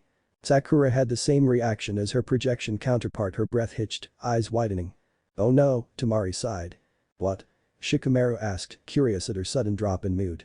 Her cerulean eyes flicked to his. This can only end badly. Sakura whipped her head around. Sasuke's gaze was intense and she felt her resolve breaking. What? He didn't repeat himself, but he didn't need to. She turned back to him, standing beside her chair. Conflicting emotions flashed across her face as she stared at the floor. Finally, she raised her gaze to meet his. I've waited this long, she quietly choked out. Sasuke smirked. Sakura wasn't allowed to touch him, but she had never wanted to more than right then. We'll only be 30 then. We'll still have time. Time for what? She asked, smiling happily. The look he gave her made her feel stupid for asking. Kids, he said. Sakura giggled. Is that all you think about, Sasuke-kun? She teased. Sakura. Ino tried again. Sakura waved her hand dismissively in Ino's direction, eyes glued to the projection. Shut up, pig. Sasuke raised an eyebrow. I have to restore my clan. Her laugh caught in her throat at the seriousness of his statement. Well, if that's what you want, she replied slowly. I love you, Sasuke-kun. Sasuke averted his gaze. I know. Slowly, Sakura's eyes narrowed confusedly. She knew that Sasuke didn't like to express his emotions, but what other time would they have? He was going to prison and they wouldn't see each other for 10 years. Sakura waited, along with her future self, but Sasuke didn't say anything else. Hurt invaded both of their faces, but future Sakura hid it better. Temari sighed, rubbing her forehead tiredly with her fingers. Sakura smiled weakly, her tone cautiously playful. What, I'm just a baby maker to you.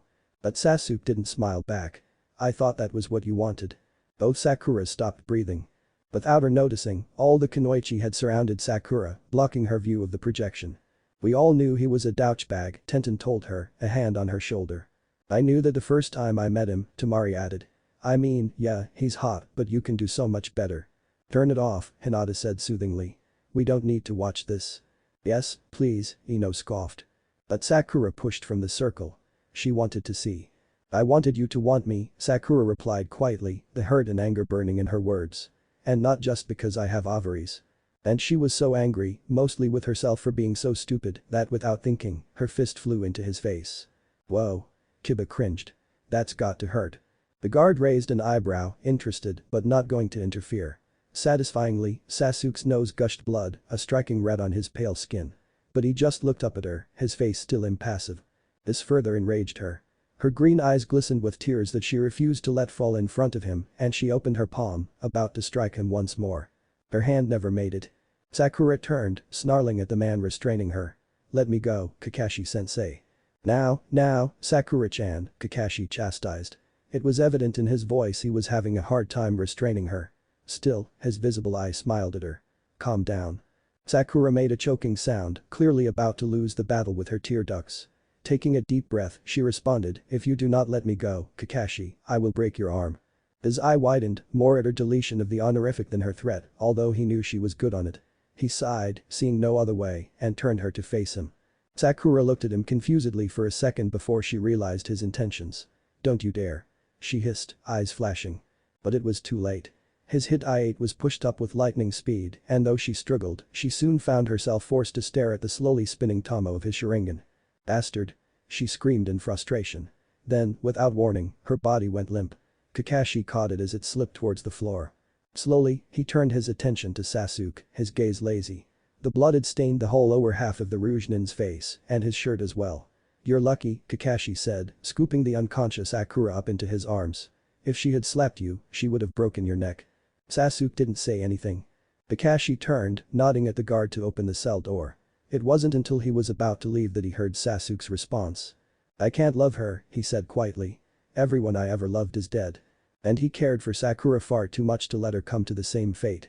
Stop, Sakura gasped, tears running down her face. Stop. No more. Oh, Sakura. Ino sighed, knowing that there was nothing that she could do or say to rectify the situation. Lee clenched his fists, wanting to stop his beloved's tears, but not knowing how. He reached out to her tentatively. But Naruto got there first. Carefully, as if she might break, he enveloped her in his arms. She sobbed into his shoulder, clinging to him. Because she knew that he needed her as well. Naruto was just trying not to show it. This was a pain only they could understand. Sakura. His voice was thick, tears hiding in them. But his face was clear. Look at me. Sakura hiccuped, attempting to rein her emotions back in. She looked up into his eyes. It's not ideal, Naruto said softly. It's not how either of us planned it. But we need to focus on what's important. Sasuke comes home, and he lives. You're right. It's just she glanced at Ino, who looked back with concern. It's just that I love him. And I don't think I can ever stop. Are you okay? Naruto whispered. She nodded, wiping her eyes. Are you? I will be. Then, placing his lips in the hollow of her ear so no one else could hear, he said, don't give up. We can still save him. Sakura nodded. She had been thinking the same thing. She would not give up on Sasuke until she heard his lips utter the words. They could still save him. Their future would change. She let go of Naruto, smiling weakly at everyone else. Sorry. I'm okay now. Are you sure? Hinata asked. Yeah, she's fine, Ino said loudly, shooing people away from Sakura to give her space. She winked. Besides, now she knows she needs a man, not a boy. Ino, Sakura growled. Ino laughed, knowing her friend was okay for now. You are ridiculous. Everyone looked around confusedly. But the Sakura's head whipped around at the sound of her own voice. I thought I turned it off. You did, Shino said quietly. This is someone else's future. Sakura looked at the projection. Shino was right. Now, her future self was in a formal red kimono, and her hair was once more in a pixie cut. But who touched it? Tenten asked. Shikamaru and Choji both shook their heads. You really are a piece of work, Sakura sighed. Ino gasped, grabbing Sakura by the arm and shaking her violently. Forehead. Sakura reddened. Kakashi answered, eyes glued to Icha. You heard me. She snapped. And you have read that book 1,000,000 times. Can't you put it away for one night? I am going to hurt you. Sakura shifted the toddler in her arms. And no one at this festival would blame me. Wow, Tenten breathed. That is one good-looking kid. It was true. Although no more than 1 or 2 years old, the baby had big emerald eyes and a shag of pretty silver hair. He was dressed in a navy blue kimono. I think you can stop denying it now, Temari sniggered.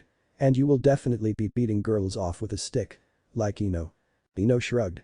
He is a looker. And you said I was a pedophile, Temari muttered. Is that what your sensei looks like without a mask? Kiba asked.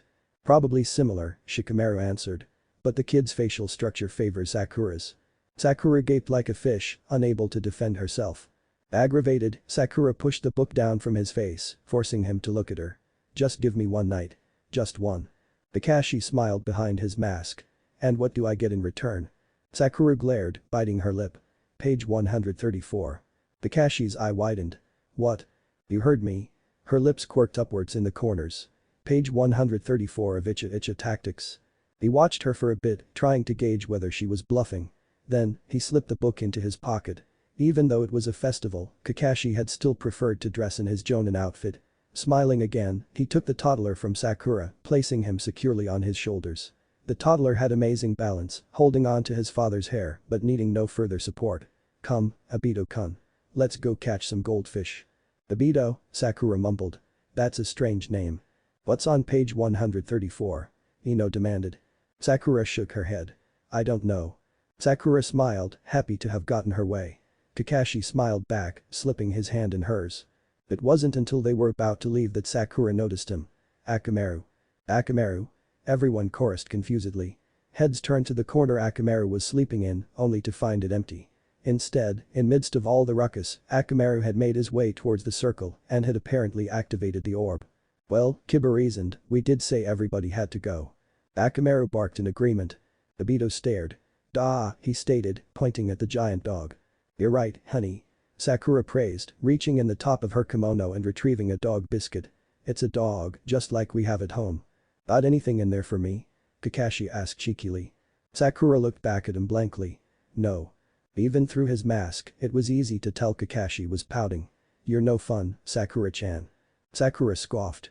"Kakashi, I'm fun enough for page 134. So please do everyone a favor and shut up." She gave Akamaru the biscuit, sticking her tongue out at her husband. "Oh my god," Sakura moaned, head in her hands. "I can't believe I'm talking to Kakashi-sensei like that." Sure, he annoyed her, but she was never flat-out rude or disrespectful. Naruto scoffed disgustedly. "Don't worry about it. He is clearly getting off on it. Pervert." "What the hell is on page 134? Temari asked. "I don't know." Sakura wailed. "Why would I marry a pervert? Why?" "Closet pervert," Naruto coughed. "What did you just call me?" Sakura snarled. Akamaru looked at her expectantly, tail wagging. "I don't have any right now," Sakura said tiredly. "Have any what, my cherry blossom?" Lee asked. Sakura tried not to cringe at the name. "Dog biscuits. I usually have at least a couple on me for packing. Oh my god, it's starting."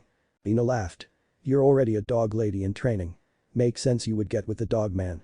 8 dogs is a lot, Tenten commented thoughtfully. "Think of all the hair you'll have to clean off your couches." Sakura resisted the urge to curl into a ball and die. Akamaru's tail wagged as he munched on his treat happily. "Where's Kiba?" Sakura asked the dog.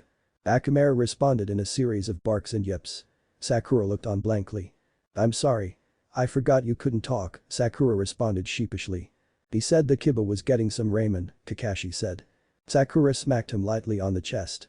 "Psht. You're ridiculous." Kakashi's eye smiled, but he held onto her hand. "He's going to be here." "I know," Sakura said softly. "Will you be okay?" Sakura grinned, standing on her toes and planting a kiss on the corner of his masked mouth. "Of course I will." Kakashi studied her, trying to determine that for himself. Finally, he squeezed her hand. "We'll see you later, Akamaru." And as the three walked off, Sakura could be heard saying, "What's wrong with you? Pretending you can speak dog." Akamaru shrugged, as well as a dog could, and went on his way. "I don't care what you say, Sakura," Temari said, smiling. "I think that you and your sensei are cute together. You fit. And you look really happy." Sakura couldn't really defend herself because she had to agree.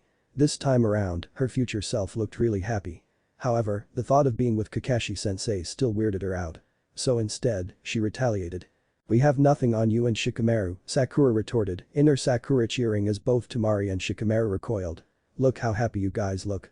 Look at that adorable perfect little family." Everyone watched as future Akamaru came across the Nara family next. All of them were in the Nara green and gold, all except Choro, who was apparently tagging along. "I've never seen so many ponytails congregated in one place," Tenten commented. "I'm telling you," Shikari groaned. "Our sensei is insane. Tell them, Choro." He's insane, Choro mumbled around his dango. Temari laughed. Well, he does wear a spandex onesie. Shikamaru smirked. Shikamaru's eyes widened. Everyone had the sense to smother their laughter except Naruto, who openly sniggered. What? Lee was looking around confusedly. What is onesie? That can't be right, a little boy with a golden ponytail pointed out. He was working a Rubik's Cube. Realistically, he wouldn't have been made jonin, much less your sensei, if he was insane. Shut up, Asuma, Shikari growled. She turned to Choro. See, he's only 5, but he thinks he knows everything. No I don't, Asuma sighed tiredly. I just assume that I know most things. Asuma, huh? Ino said quietly. No one said anything. Shikari, we've known your sensei since before you were born, Shikamaru cut in. He's a little different, but he will no doubt make you guys strong shinobi. Shikari seemed to weigh this in her mind. Her father was so lazy, he only spoke when he felt the need to. Thus, he usually gave good advice. Okay, she said, suspicious, I'll give him a chance. But the second he goes psycho, I'm reporting his ass. Shikari. Temari's eyes narrowed. Language. Shikari recoiled a little at her mother's gaze. For the umpteenth time, she wondered what better father had lost that forced him to marry her scary mother. Sorry. Shikari, Choro warned. He's here. Shikari's head snapped around, her eyes wide. Oh shy take mushrooms. We have to go. See you later. And with that, she ran off, dragging Choro with her. Stay together. Temari called after her. She frowned at her husband. Ugh. I sound like your mother. You do, Shikamaru agreed. It's quite scary, actually. You're lucky I didn't bring my Tessen, Temari growled, or else you would be nothing but a chalk outline on the ground by now. Shikamaru didn't question it. How long do you think it will be until he cracks her? Temari grinned. Well, he is Naruto's son. That boy will give up when hell freezes over. And as headstrong as she is, she still has the Nara genes. Eventually, she'll give up. Shikamaru grinned. Like I did. Temari scoffed. Believe me, I didn't even try very hard. Time, Asuma said suddenly. 1 minute. Shikamaru ruffled his son's hair, much to his chagrin. Good job. No. He was annoyed, holding the cube out to Temari, waiting for her to scramble it. You can do it in 15.5 seconds. Again, mommy. Please. Are you sure you want to do it now? Temari asked. Look, Yuki's here. The little Nara perked up at that, watching excitedly as the girl walked towards them. She smiled, her red eyes crinkling at the corners. Thanks for walking him around, Shikamaru told the girl. Yuki smiled. No problem, sensei. Sensei? Naruto asked confusedly. Kurenai sensei, Hinata said quietly, gaining everyone's attention. She's Kurenai sensei's. She smiled. She's beautiful. Are you sure you don't mind taking him? Temari asked. Yuki smiled. Of course not. Sensei took care of me all my life, so it's only fair. Besides, she added, ruffling Asuma's hair, we always have fun together, don't we, Asuma-kun? Asuma nodded, grabbing her hand. Yuki laughed, her chin-length brown hair swaying. I'll bring him back in one piece. She called, waving as she led the boy away. So, Shikamaru said suddenly, an arm slinking around Temari's waist. Temari looked down pointedly at the offending appendage. The kids are gone. We're alone. Temari grinned, picking up on his tone. She slipped her arms around his neck. I wonder what we should do now. Shikamaru smirked. He began to lean down, his lips hovering over hers. I wonder. Shikamaru coughed awkwardly. Why me? Temari moaned. Someone stop this, please. But there was no need, as it was at that moment that future Temari noticed Akamaru. Hey, she said over Shikamaru's shoulder, aren't you Kiba's dog? Akamaru panted. An eyebrow raised, Temari took that as affirmative. I heard Hinata was looking for you. You should go see what she wants. At the sound of Hinata's name, Akamaru's tail wagged excitedly. Happily, he began to trot off. Temari detached herself from Shikamaru. She snorted once as he pouted in protest. Come on, stud, she laughed. Let's go get some dango. The genius eyed. I don't know if you heard me the first time, but we are alone. As in, no kids. As in no food, she interrupted, an eyebrow raised again. And I'm hungry, so let's go. Shikamaru looked at the stars, as if something up there could help him. But nothing did, and he found himself escorting his lovely wife to a dango stand. Another Waika came from Kiba. Shikamaru sighed. He was doomed. You two are the personification of youth. Lee cheered. We're disgusting, that's what we are, Temari replied, mortified. I believe the term you are both looking for is horny, Kiba said. Temari took a deep breath and held it, trying to stop herself from creating a fresh puddle of Kiba goo on the floor. Ino laughed at the sand sibling's ire. Why stop there? Temari muttered to herself indignantly. I can't embarrass myself any more than I already have. Might as well take my top off, get it over with. In fact, we should just have sex right now. Why not? Shikamaru raised an eyebrow. Are you propositioning me? Temari scoffed, giving the genius a once-over. Little boy, I don't think you can handle me. There was a spark in the Nara's eye as he looked at the blonde beauty. The corners of his mouth went up slightly. Is that a challenge? Whoa. Slow your roll, Casanova, Ino interrupted. This fix rated T. The two spluttered indignantly, faces red, neither having realized that their verbal sparring had taken a turn for the sexy. Horny is right, Tenten muttered to Niji. They are definitely fighting a losing battle. Niji silently agreed. On one hand, the sister of the Kazukiage could very easily lure in any man with her feminine wiles and then promptly rip his head off. On the other, the Nara genius was quite possibly the only man able to come out of it alive. Losing battle indeed. Akamaru barked, returning everyone's attention to the projection. Akamaru continued on his way, passing Ichiraku ramen. A woman rushed about, hurriedly trying to fill bowls with ramen and hand them to awaiting customers. In her haste, she nearly bumped into a man in green spandex, but his fast reflexes prevented the collision. I'm sorry, Lee-kun, she sighed, collecting money from a customer and putting it into the pocket of her apron. We're just so busy. Do not worry, my sweet. Lee answered enthusiastically, simultaneously retrieving a notepad from his own apron and writing down a customer's order. AM wiped sweat from her brow with her shoulder. You really don't have to be here, Lee. You should go enjoy the festival. Lee smiled charmingly at a genin girl as he handed her ramen. But you're here. Well, I promised Naruto-kun that we would be open today, AM answered, her voice traveling as she moved to dump money into the register. And business is always great today, so it would be silly not to be. But just because I have to be here doesn't mean you have to be, Lee-kun. Go enjoy the festival. Tu-chan and I have it under control. AM squeaked as she was suddenly pulled into an embrace. You must not have heard me, my sweet. A light kiss fluttered across her forehead. You're here. You're here. So here is where I shall enjoy the festival. AM froze, looking up lovingly into the eyes of what many would call a very strange man. I love you, she smiled, happiness flooding her features. You and your monstrous eyebrows. Lee smiled winningly, letting her go and giving her a nice guy pose. Yosh. He shouted suddenly, throwing a fist in the air and startling more than a few customers. Let us sell ramen. AM grinned, throwing her fist in the air and yelling Yosh. Just as loudly. They beamed stupidly at each other, ignoring the strange looks a couple customers were giving them. Akamaru walked by unperturbed. It was Lee, after all. Ami help us, Sakura said under her breath. AM-chan is a keeper, bushy brows, Naruto said cheekily. Especially if she doesn't mind your eyebrows. Why thank you, Naruto-kun. Lee exclaimed exuberantly. But what, may I ask, is wrong with my eyebrows? Naruto opened his mouth, but Tenten silenced him with a raise of her hand. We aren't even going to go there. One of Akamaru's ears perked up at the sound of a voice. Happily, he trotted towards it. Please, Naruto-kun. Just put it on. I don't want to. Hinata came into view. She was turned away from the dog and her long flowing hair was once again in an ornate updo. This time, however, her kimono was bright orange. Sweet mother of God, Sakura moaned.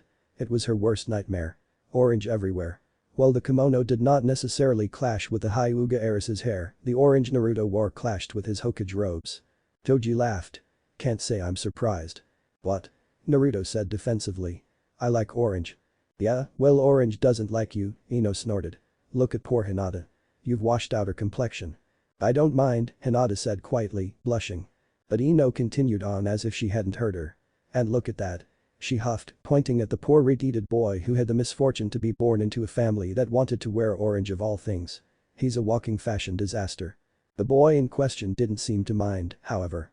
His fiery hair, in true Hyuga style, was long, flowing down his back in a neat braid.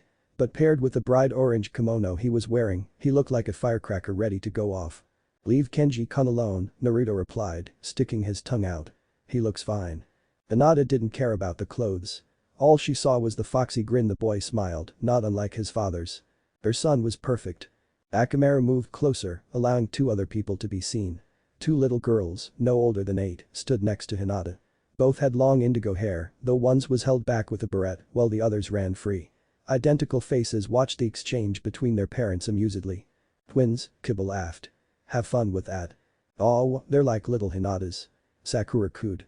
And they were. Aside from their bright blue eyes and the whisker marks that adorned their cheeks, the twins looked exactly like their mother. Please wear it. Hinata tried again. Naruto pouted. But it looks stupid. Henji sniggered. It does look stupid, Ka-chan. Hinata sighed patiently. It does not, she replied, placing the hat in her hands on a still pouting Naruto. It looks formal. It looks like you're the Hokage. Which you are. At this point, it's easy to finally get a good look at Hinata and her once again enormous belly. Everyone stared at it for a second. Then, Temari spoke up. I know it's none of my business, Hinata, she said slowly, turning to her friend, but maybe it's time to shut down the factory. Just a suggestion. Hinata didn't answer, red-faced. Seriously, Ino retorted. In the interest of the future of humanity, I don't think it's wise to let Naruto spread his genes everywhere. I resent that, Naruto interjected. Not only that, but you'll be pregnant all the time, Tenten added. Not to mention all of the little Narutos you'll be chasing around Konoha. Sakura shuddered at the thought. Hinata shook her head, eyes averted. I don't mind. I've always had a big family. I like it. What? Naruto exclaimed excitedly. You want a lot of kids too. Hinata reddened even further, her lips trying to form words but not succeeding. It was a lost cause when Naruto made his way over to her side of the circle again, clasping her hands in between his enthusiastically. Hinata's pale eyes widened considerably as she stared at their hands. But Naruto didn't notice. I've never had a real family, you know, he told her, as if this fact wasn't common knowledge.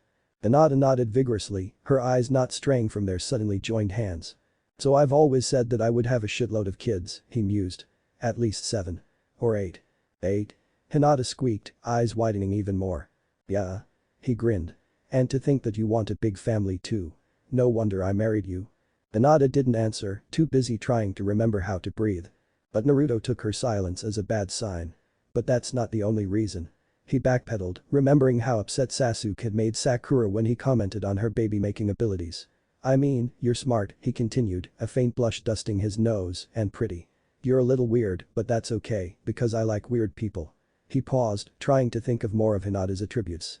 Oh, and you could probably hand me my ass on a platter. And that's hot. Seeing that Hinata was literally hyperventilating, Sakura decided it was time to intervene. Okay, that's enough, Naruto, she sighed, grabbing him by the arm. What did I say about people's personal boundaries? Seeming to notice for the first time that he was holding Hinata's hands captive, Naruto abruptly dropped them, a full-blown blush taking over his features. I'm sorry, Hinata-chan. He exclaimed, scratching the back of his head sheepishly. It's just that sometimes I don't realize I'm touching people.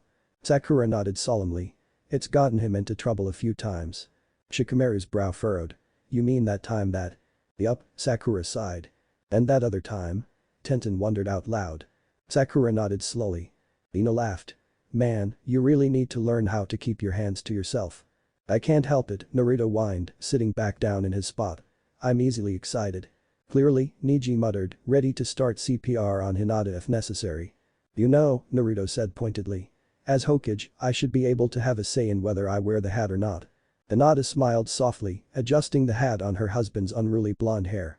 The Kazekage is coming. You have to represent our village accordingly. Satisfied, she gave him a quick consoling kiss. I bet Yugar is not going to be wearing his hat, he sulked but made no further move to remove it. There she is. Kenji yelled suddenly, a gleeful grin taking over his features. One of the twins, the one with the beret, looked at her brother disdainfully. Nai-chan, I don't know how many times I have to tell you this, but she doesn't like you. Kenji grinned, his pale eyes shining mischievously.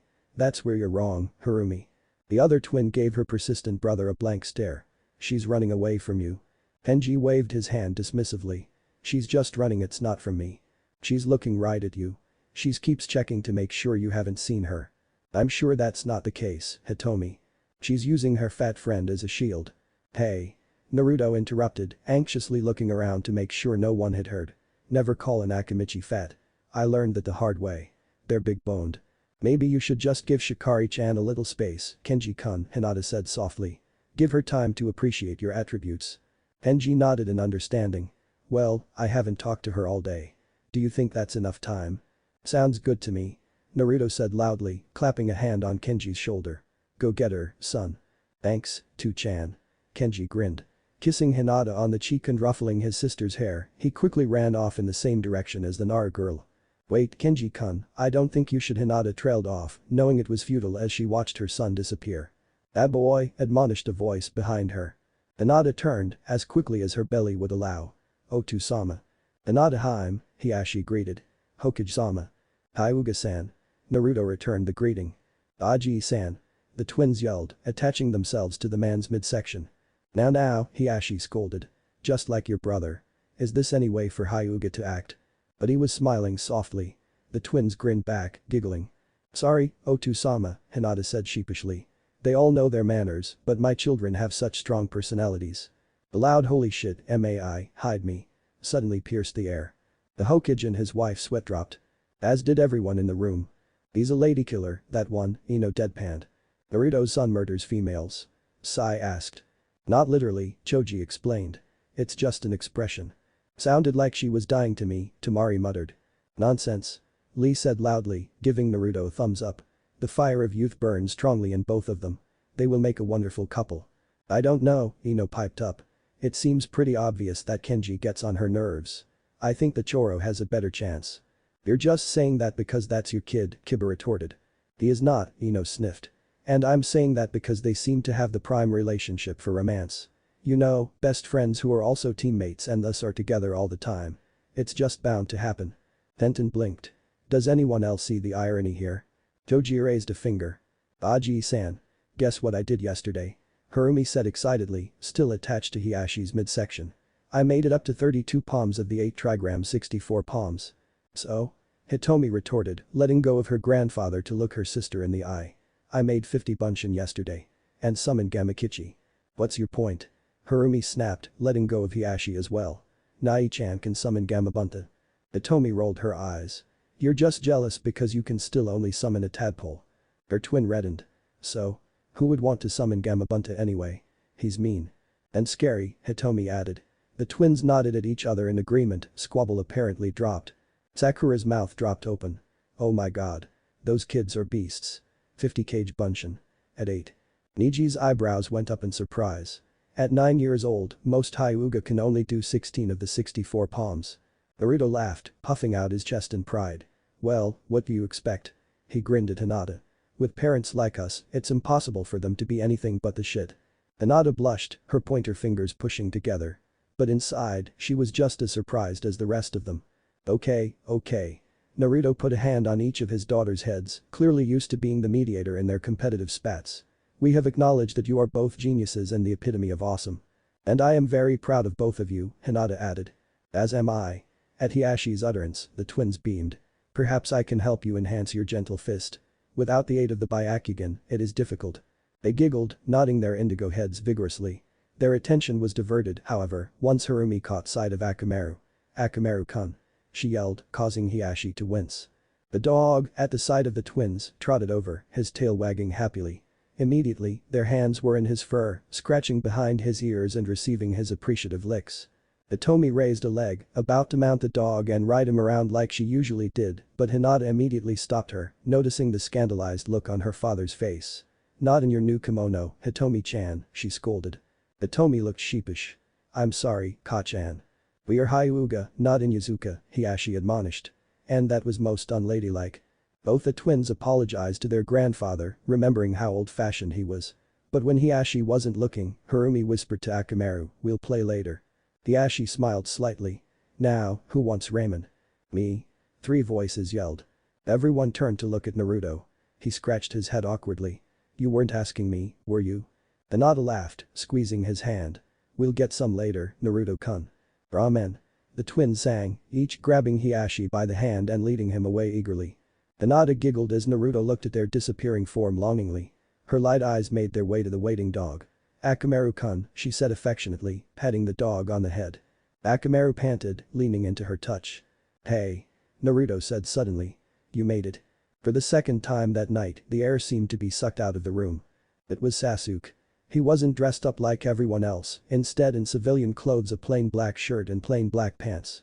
Everyone involuntarily looked at Sakura. She stubbornly looked at the screen, biting the inside of her cheek and refusing to react. Sasuke looked uncomfortable standing next to the energetic Hokage, choosing to look off into the distance instead of at Naruto. I don't think I should be here. Naruto scoffed. Why not? It's a festival. Everyone goes to festivals. Even hermits like Kakashi. The Uchiha stiffened a little at the name. I make people uncomfortable. Who cares what think? Naruto smiled softly. You did your time. You have as much of a right to be here as everyone else. Sasuke's eyes flickered to passers-by, who gave him nervous glances. "They hate me," he said bluntly. Naruto rolled his eyes. "Stop being so melodramatic. No one hates you, do they, Hina-chan?" Hinata shook her head, a small smile on her face. Sasuke looked at the Hokage blankly. "Of course Hinata doesn't hate me. She's Hinata. It goes against her nature to hate anything." "Dope." "That's not true," Hinata said softly. But at the same time, she couldn't think of anything she really despised. "Team. How dare you talk to me that way?" Naruto growled, at the same time throwing his arm over the Uchiha's shoulders happily. "You realize you become active again next week? And that I'm the one who assigns missions." He grinned devilishly. "I think another one of Madame Shijimi's cats has run away again." Sasuke scowled. "You wouldn't?" Naruto's eyebrows raised. "Wouldn't I?" Hinata shook her head, happy that the mood between the two friends had, at least for the moment, turned back to normal. "All you've got to do is prove the villagers wrong, Sasuke." Naruto tipped his Hokage hat. "Believe me, I would know." Naruto was having mixed feelings about seeing himself talk to Sasuke. On one hand, it hurt. On the other, observing them once act like friends again made him swell with hope. Things would turn out okay. "Oh, I almost forgot," Hinata told Akamaru. "Kiba's looking for you." Akamaru nodded, giving her one last lick before going on his way. He passed the Naras, who had apparently caught up with Temari's brothers.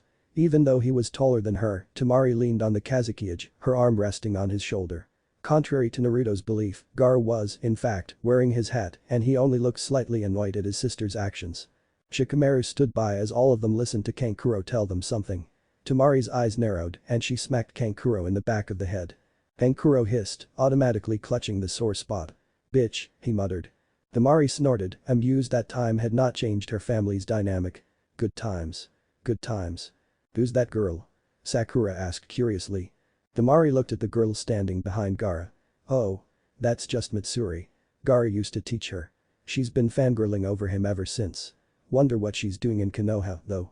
Akamaru passed Niji and Tenten, who were walking with Choji and Ino. While the Hyuga and the weapons master did not touch, Choji had his arm draped comfortably over Ino's shoulders. "Joe. Look, it's us." Ino said happily, poking Choji in the side. "And look at me. I look good." No one bothered to mention that her beautiful kimono's colors matched Choji's, or that she leaned into Choji's touch. It was kind of pointless. Denial wasn't just a river. Ino stopped her gossiping once she noticed Akamaru. "Kiba's looking for you," she called. "He's that way, I think." Finally, the dog made it to his master. Kiba, who was grinning cheekily to Hanabi, looked up as Akamaru approached. His sister, Hana, stood next to him, as well as a person who looked suspiciously like Shino's dad.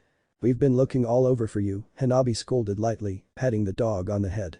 "You didn't go chasing after that squirrel again, did you?" Kiba asked suspiciously. "Aw, leave him alone," Hana snapped. "That squirrel taunts him all the time. It's clearly asking for it." "Will you ever shut up?" Kiba retorted, annoyed. Hanabi sighed. Although her hair was pulled into a low bun, her long bangs ran free and she tucked them behind her ears. "Can you guys just stop for one night? Because Shino and I are sick of it." The projection cut off. "Whoa." Naruto yelled, looking at Shino admiringly. "You grew a mustache. Nice." "You look just like your dad," Sakura added. "It must be the glasses or something." "Why is everyone so impressed with the immersion of facial hair?" Sai asked. "From what I have read, facial hair is a normal occurrence in males after they have hit puberty. It just makes him look more distinguished," Tenten answered. "More mature, like hey Kiba, are you okay?" Everyone turned to Kiba, who was staring, bug-eyed and open-jawed at Shino.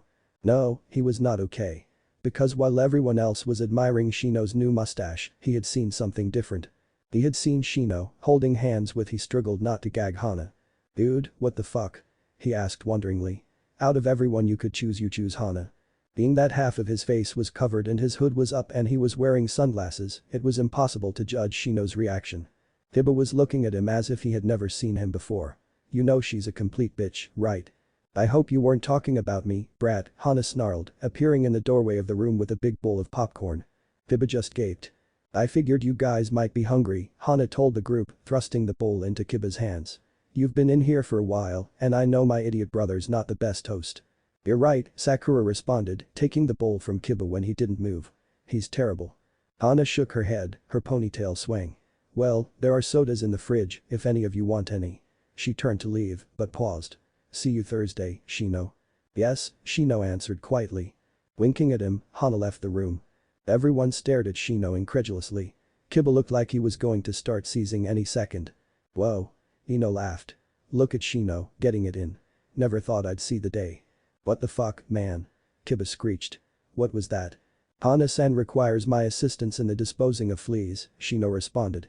It is something that she asks of me from time to time. Why did no one tell me about this? Kiba yelled. And why is she winking at you? I wouldn't tell you either if I knew you would act like this, Tenten retorted. And clearly, she was flirting. Kiba twitched at the word flirting. But she's a bitch, he mumbled. She's also hot, Naruto scoffed, prompting everyone to murmur in agreement. I agree, Sai said.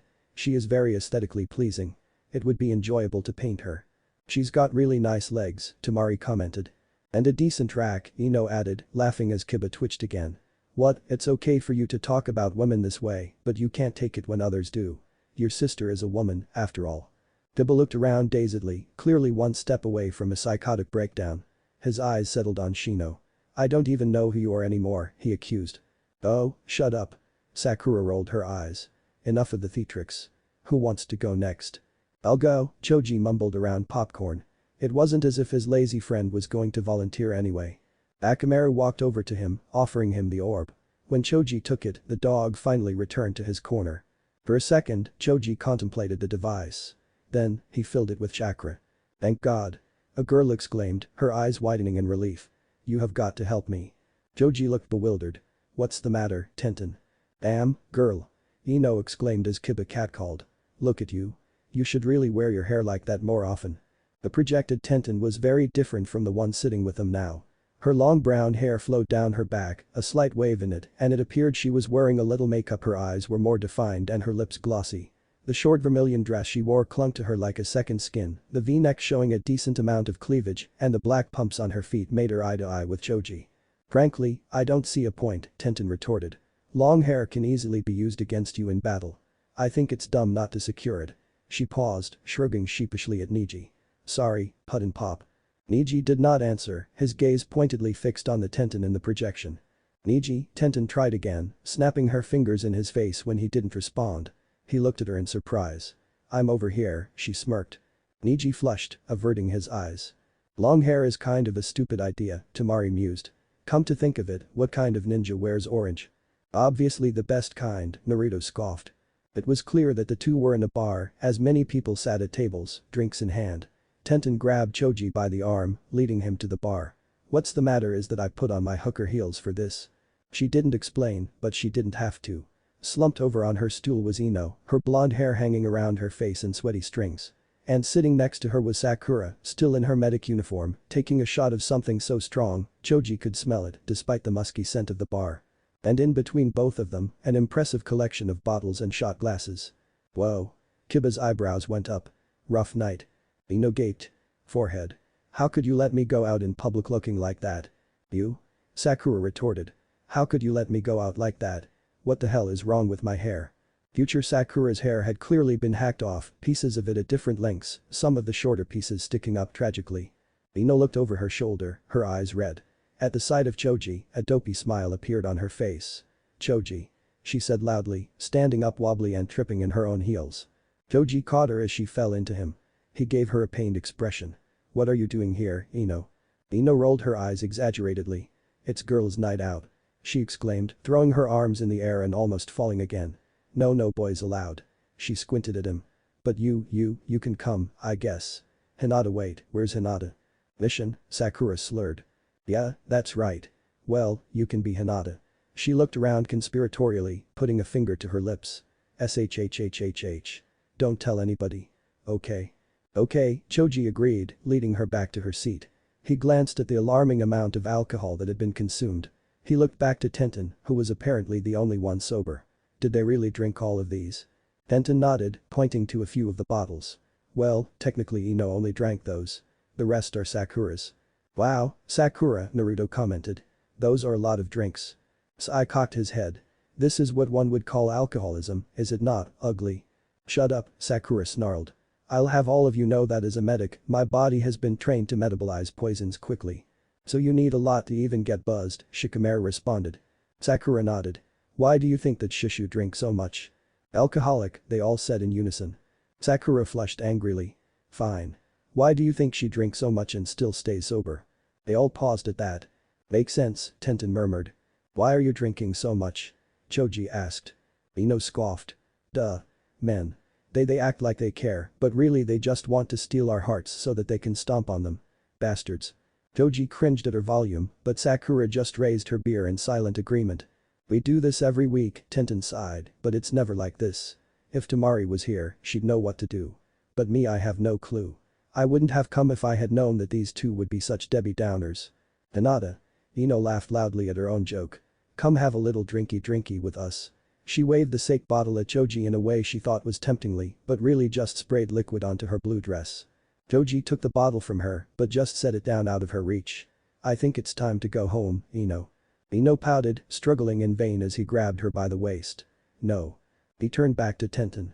Do you think that you could take Sakura? Ino stopped struggling, eyes wide.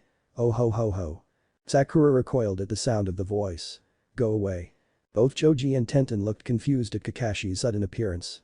His eye quickly roved the scene, taking in the many bottles strewn about, the girl's clear inebriated state, and Sakura's hair, which was a lot shorter and a lot more messy than the last time he saw it.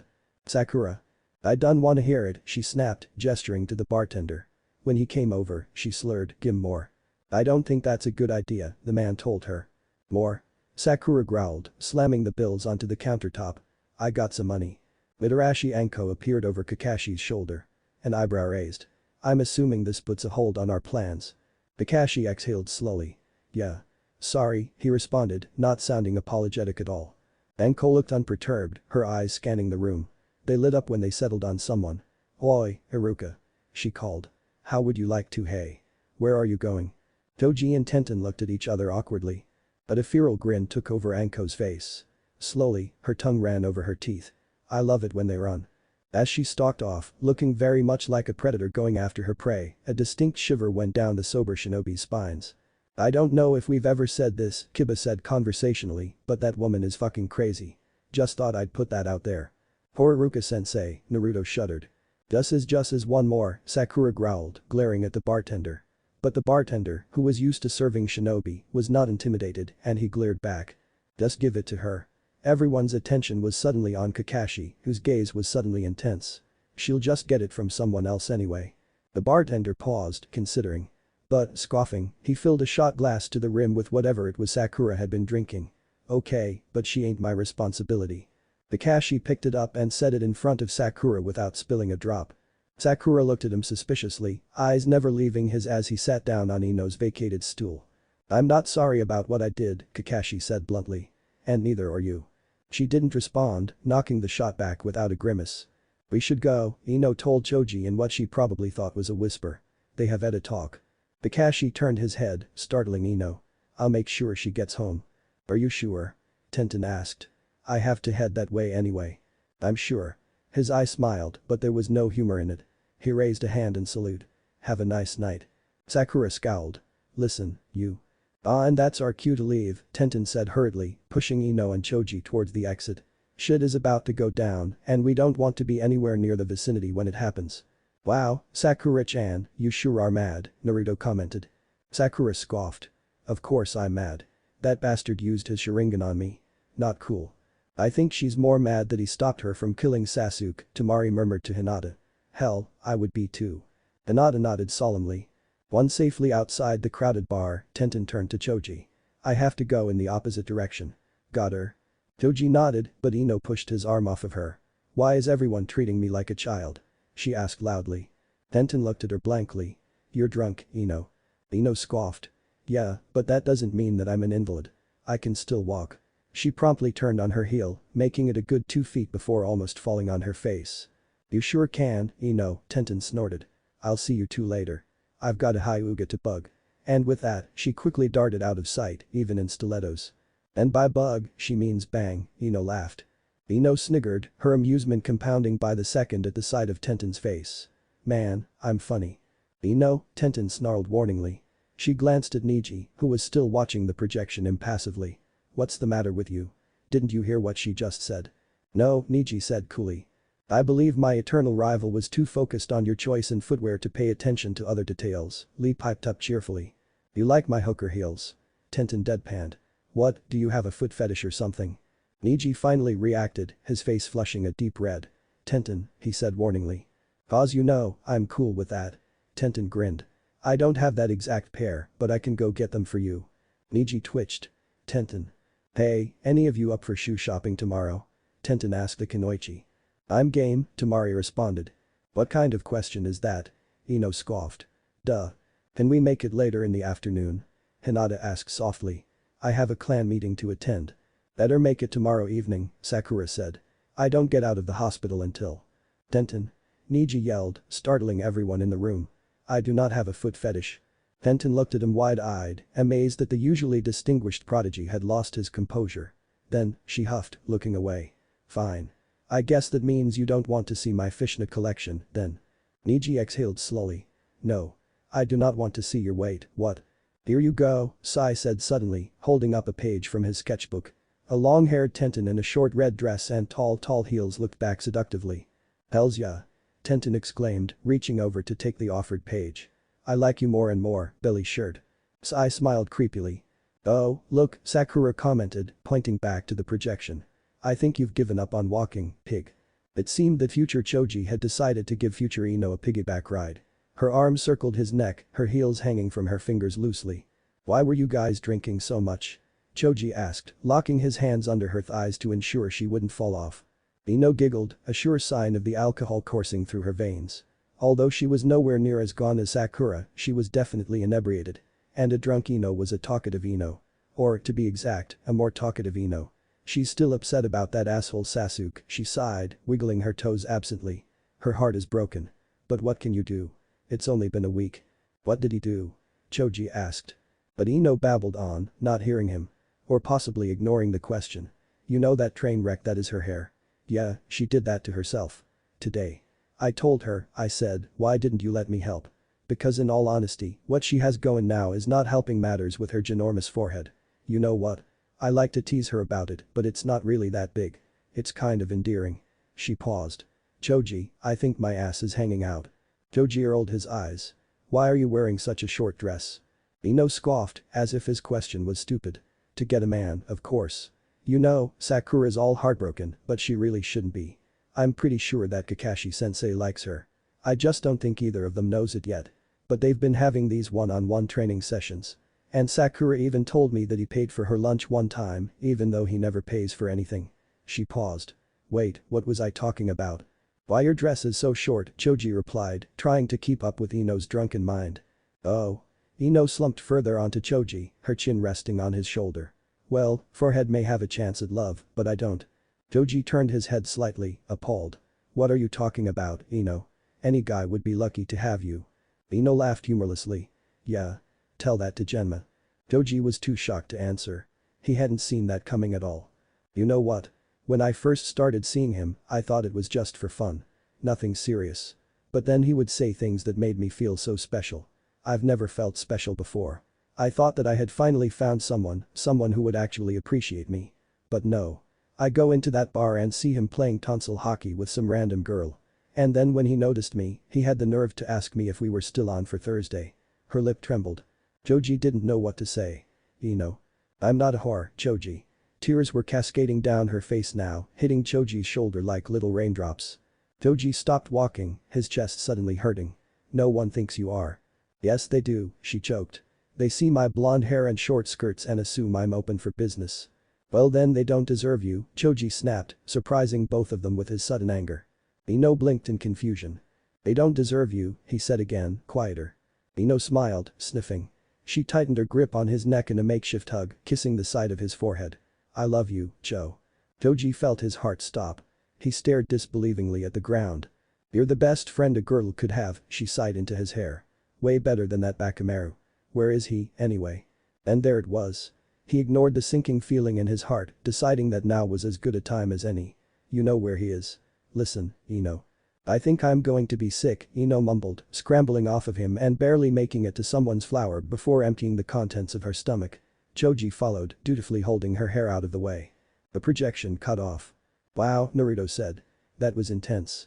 Ino looked thoughtful, her eyes not focusing on anything in particular. Yes it was, she said softly, as if she were somewhere far away. Sakura looked at her friend worriedly. Do you really feel that way, Ino? And just like that, Ino snapped back to reality. Exaggeratedly, she rolled her eyes. No, she scoffed. I mean, who wouldn't want to date me? Look at me. Kiba nodded agreeably. Valid point. Shikamaru sighed. It's not all about looks, Ino. Kiba nodded again. Also a valid point. Ino's jaw dropped slightly, upset. Her eyes narrowed. Oh really? Well, what is it all about, then? Being a cougar with homicidal brothers that lives 3 days away. Hey now, Temari interrupted. They've gotten much better about that. She paused. And I resent that. Shikamaru sighed again, more deeply. That's not what I said. I don't care what you said, Bakamaru. She paused, chuckling at her own joke. That really is a good one. I'm hilarious. Shikamaru looked at her incredulously. Anyway. She started again. I don't want any advice from you. You lost your advice-giving privileges when you decided to frolic in Suna while I was clearly having a mental breakdown. There's no proof he was in Suna, Temari interrupted. Ino looked at her incredulously. Temari. Honey. Let's stop it with the denial, okay? Everyone gaped at her. Temari's jaw hung the lowest. You, she started, pointing at Ino, are lecturing me? She blinked. About denial. Ino looked undeterred. Yes. So? Temari just shook her head, muttering about how she needed to find smarter friends. Ino laughed. Go find your new friends. I don't need you anyway. Actually, I don't need any of you. Clearly I just need Choji. She wrapped her arm around Choji's neck and then, much to everyone's surprise, kissed him right on the cheek. Choji blushed, mouth agape. Ino. Thanks for being such a great friend, Cho, she replied, winking. And if you ever get sick, I'll make sure to hold your hair while you puke. Thanks, Choji mumbled, his face still red. Shikamaru shook his head in disbelief but didn't say anything. Instead, he reached around Ino and took the orb out of Choji's hand. Temari snatched it from him. What do you think you're doing? She growled.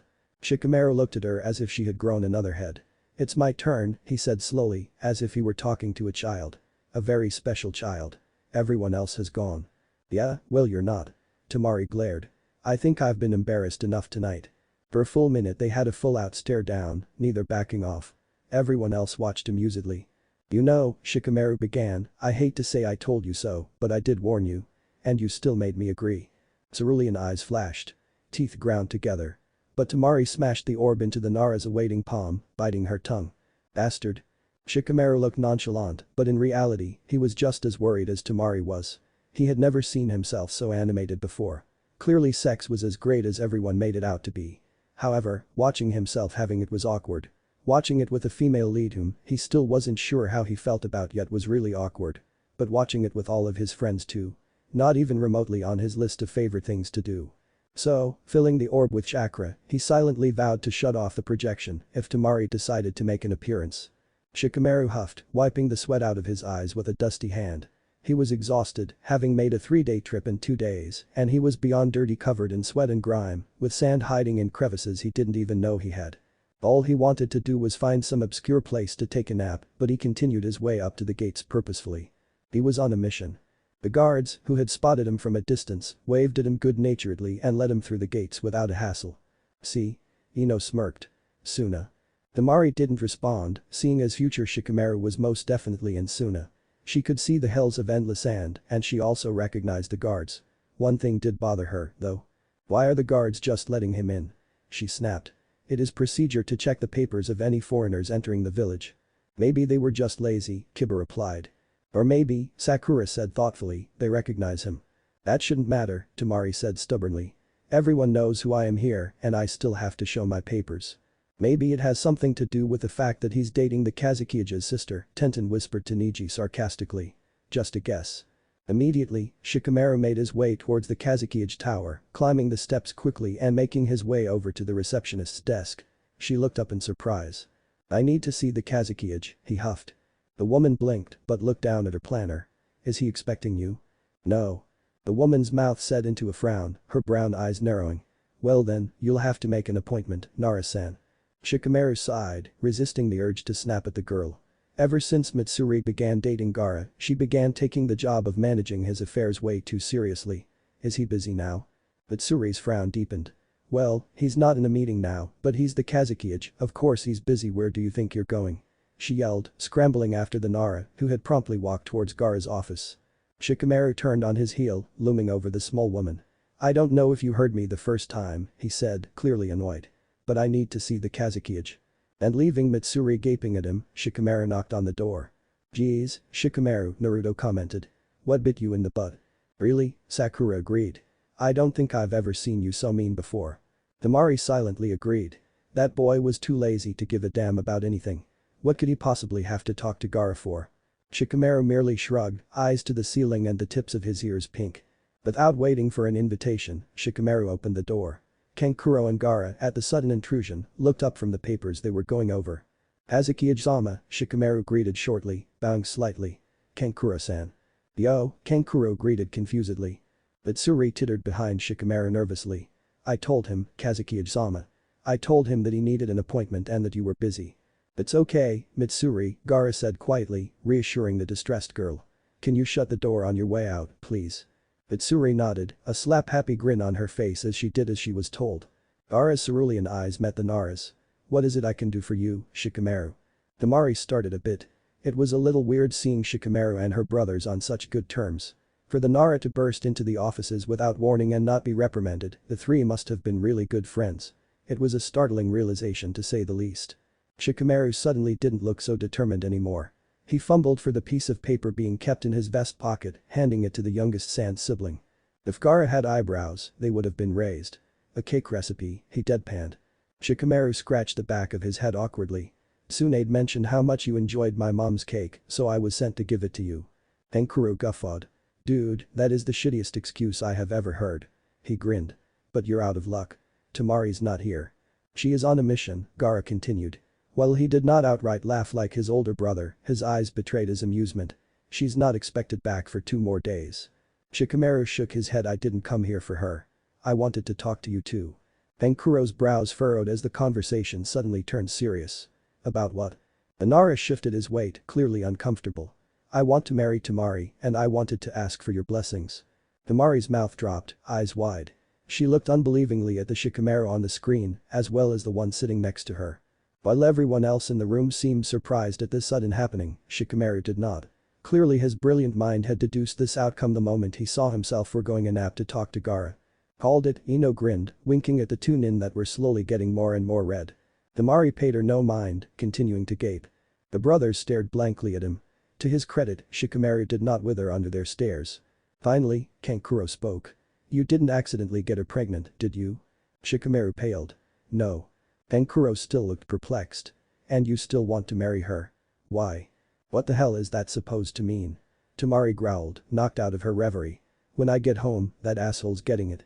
But he technically hasn't even said it yet, Choji reminded her. Temari rolled her eyes. Doesn't matter. That idiot's always saying something stupid. Shikamaru looked uncomfortable. Did she threaten you? Kankuro pressed. Because I'm pretty sure we can get you out of that. Shikamaru sighed, hands in his pockets. He longed to look towards the ceiling, but didn't, afraid that the moment he removed his gaze from the Kazukiages, he would lose a body part. No, she didn't threaten me. I want to marry her because fate clearly hates me. The brothers looked perplexed. Because I love her, the Nara clarified.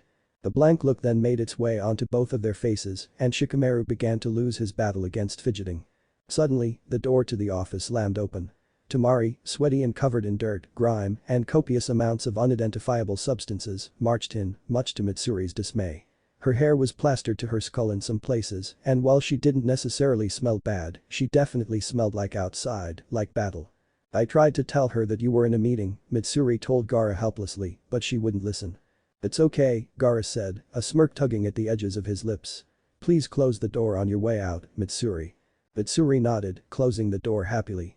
Temari stomped up to the desk, throwing a scroll down tiredly. Took less time than we thought. I'll give you the mission report later. I need to get this blood out of my hair. Gaara nodded in reply, nonchalantly look at the suddenly panicking Nara. Temari started, her fatigue apparently making her oblivious to her boyfriend's presence until this moment. Her eyebrows furrowed in confusion. What are you doing here? He's here to take you to dinner, Gaara replied, stunning the Nara. Dinner? Temari deadpanned. Yes, Kankuro piped up. Dinner. She looked at Shikamaru curiously. You came all the way here to take me out to dinner. I'm here on a mission, Shikamaru clarified. An unofficial one, but she didn't have to know that. She nodded, content with that answer. Let me shower first. I'm disgusting. You know, Kankuro grinned, he's pretty gross too. You two should just shower together. Saves water, you know. Temari smirked. That's a good idea, she purred, winking at Shikamaru. Kuro began coughing uncontrollably, clearly not prepared for his sister to respond positively to his teasing. What? He wheezed. Temari rolled her eyes. That's what you get, you perv. I swear, he never learns. Turning to Shikamaru, she put a hand on his elbow. Give me an hour. I'm going to need it. Shikamaru, apparently undergoing the first symptoms of shock, just nodded, watching as she left as quickly as she had arrived. The projection shut off. Man, you've got balls, Kiba commented admiringly. They could have maimed you for sure. Naruto nodded. Gar is my friend and all, but even I thought he would have castrated you. His self-control's not that great, you know. That was so romantic, Sakura sighed. Hinata nodded in agreement. I know. Tenten replied. I wish someone would almost get castrated for me. Niji gave her a look that clearly said, bitch, are you crazy? Tenten just smiled back. Aw, look at my Shika-kun. Ino cooed, poking an increasingly agitated Shikamaru.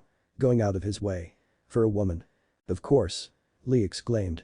When one burns with the youthful fires of love, anything is possible. Shikamaru looked like he wanted to melt into the carpet and disappear, but Temari looked thoughtful. You would really do that, she stated, looking him straight in the eye. You would ask my brothers. Shikamaru ran a hand embarrassedly across his hair. Of course I would. I mean, your dad's not alive so it's the respectful thing to do. Looking back, this would be the moment Temari would recognize as the point her view on Shikamaru changed. She would stop seeing him as a young boy, brilliant but lazy and wasting his potential. Instead, she would begin to see him as a man, still brilliant and still lazy, but rapidly blurring her mental lines, making it hard to distinguish friend from lover. But that would be later. Now, Temari could only blush, breaking eye contact in her confusion. Kiba. Everyone turned at the sound of the voice, properly distracted. It was Hana again, leaning on the doorway. Mom's coming home soon. Oh shit. Kiba swore, standing up quickly. You all have to leave. My mom's coming back and you can't be here. Why? Naruto asked confusedly. Kiba looked sheepish. Well, technically I'm not allowed to throw a party without asking her first. You aren't throwing a party, Sakura scoffed. If you were, there would be booze. And at least a couple strippers. Kiba grinned cheekily. Yeah, you're right. Good times, good times. Hana rolled her eyes. And that's exactly why he is no longer allowed to throw parties. Oh, don't act like it wasn't the party of the century, Kiba retorted. Although I probably should have rethought inviting Lee. No offense, bro. None taken, Lee piped up. Everyone but Temari shuddered at the memory. Lee and alcohol definitely do not mix. Okay. Kiba said loudly. Everyone, get the hell out. Naruto pouted but brightened when he saw the time on a wall clock. It's almost time for my midnight snack at Ichiraku anyway. Isn't Ichiraku closed? Choji asked. Naruto grinned. Not for me. Tuchi-san always leaves ramen out for my late night and midnight snacks. How are you still alive? Temari gaped. All that sodium. Beats me, he responded cheekily. Feeling eyes on him, he turned, only to be met by the pearly gaze of Hyuga Hinata. Embarrassed, Hinata averted her gaze. But a light bulb visibly went off in Naruto's head. Hey. He exclaimed. Hinata-chan. Want to come with? Her eyes widened, all of her blood seemingly rushing to her face. See come? She squeaked. Yeah. The rambunctious blonde answered. He wanted to get to know Hinata better and Ichiraku ramen seemed like a great place to start. With me to Ichiraku. Hinata got more red, if that was even possible. LL like a da. Yeah. He replied, flashing her a foxy grin. Like dinner. Hinata couldn't believe her luck. Feeling as if she would pass out at any second, she vigorously nodded her consent, her pointer fingers pressing together and her gaze once again averted. Great. Naruto said happily. Then, without any further warning, he stood, grabbing Hinata by the hand and yanking her to her feet. Let's go. Don't want the ramen to get cold. Naruto. Sakura admonished. You can't manhandle her like that. It's rude. Naruto dropped Hinata's hand like a hot potato. I'm sorry, Hina-chan. He said quickly, regret in his eyes. I just get so excited about ramen I wasn't thinking. It's okay, Naruto-kun, Hinata said quietly, still not looking at him for fear of fainting. I don't mind. The grin quickly took over his features again. Really? Then let's go. Unthinkingly, he grabbed her hand again, half dragging her towards the front door. Hinata followed willingly. Hinata-sama, Niji interrupted, causing his cousin, while still walking, to look over her shoulder at him. Your curfew is in half an hour.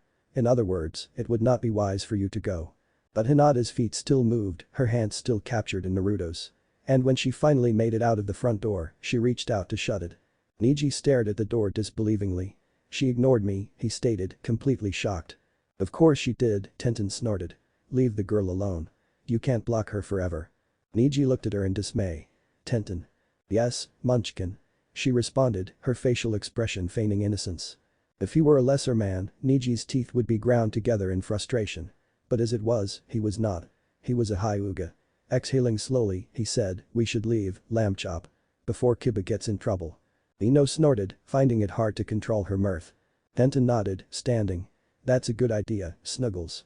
We wouldn't want Kiba to get into trouble. Let's go, Lee, she told her other teammate. Yosh. Lee responded buoyantly, jumping to his feet. Bowing deeply to the Inyazuka siblings, he said, thank you for your hospitality. Yeah, thanks, Kiba, Tenten added distractedly, walking with Niji to meet Lee on the other side of the room. She looked at the Hyuga thoughtfully. So does this mean we get to make out now? If he had had less grace, Niji definitely would have stumbled. But he was a Hyuga, damn it. He was full of grace. Tenten. He hissed, stopping in his tracks, a slight blush adorning his cheeks. What? Tenten responded nonchalantly. I let you rub my feet after. For the last time. Niji bellowed, startling everyone in the room. I do not have a foot fetish. Tenten stared at him, stunned. Niji cleared his throat, regaining his composure. If you must know, he said stoically, looking Tenten straight in the eye, you have nice legs. It was silent as Tenten slowly comprehended this. Then, a grin re-emerged. I can roll with that, she winked, linking an arm through each of her teammates. Come on, boys. Let's blow this joint. And with that, Team Guy left Kiba's house. Temari burst out laughing. I knew there was a reason I loved that girl, she sniggered, standing up as well. Snuggles. Wow. Shikamaru looked up at her. Where are you going? Temari rolled her eyes. If I am not mistaken, Kiba just told us to get the hell out. She crossed her arms beneath her chest. So I'm going to my room at the consulate. Shikamaru sighed, standing as well. That's on the other side of town. Temari raised an eyebrow. It is. And it's dark outside. Temari suppressed the urge to laugh. It is. The shadow user looked annoyed that she was making him say it. I'll walk you, you troublesome woman. A man should never let a woman walk alone in the dark. Amusement glinted in Temari's eyes. Let it never be said that chivalry was dead. Oh, Shikamaru, she swooned sarcastically, a dramatic hand draped across her forehead, thank you so much. God forbid I had gotten lost. Or attacked. What would I have done? Shikamaru looked skyward, wondering why he always put himself into these situations. He followed Temari towards the door, stopping when Sai handed him a piece of paper behind Temari's back. The now completely finished portrait looked back at him. Score. Before he could completely admire the blue of Temari's eyes against the pale paper, the muse herself turned around, wondering why he was walking so slowly. He stealthily slipped the paper into his pocket, following her into the night. They are in denial, Ino huffed. Seriously. She rolled her eyes, standing. Let's go, forehead. I denounced tonight to be sleepover night. We have too much to talk about. Okay, pig, Sakura sighed, standing as well. But it's going to be your house this time. And you better have ice cream. What kind of sleepover night would this be without ice cream? Ino snorted indignantly. She turned to her remaining teammate. See you tomorrow, Cho. Lunch, right? Toji nodded, reflexively smiling to Ino's infectious one.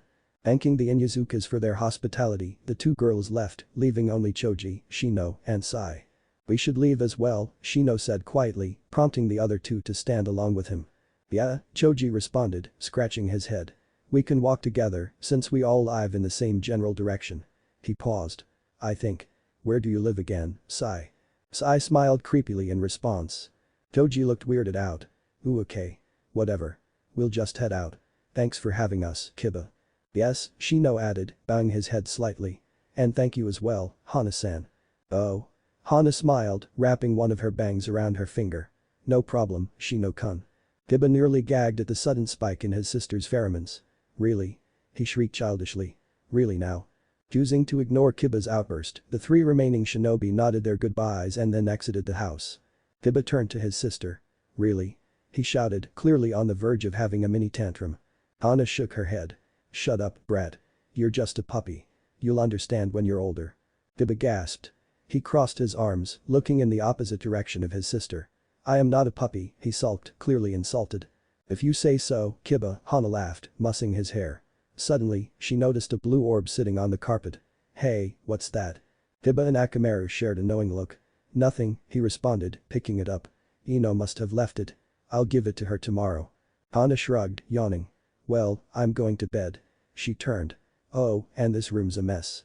Clean this shit up. Kiba growled at her, retreating back. Bitch, he hissed. I'm sorry, did you say something? Hana called sarcastically, her voice far away. Mumbling, Kiba cursed his sister. And, as his eyes scanned the popcorn-speckled carpet, he cursed the fact that Choji was a messy eater. The end. Or is it? I can do this, Sakura thought miserably. She had to. She just had to know.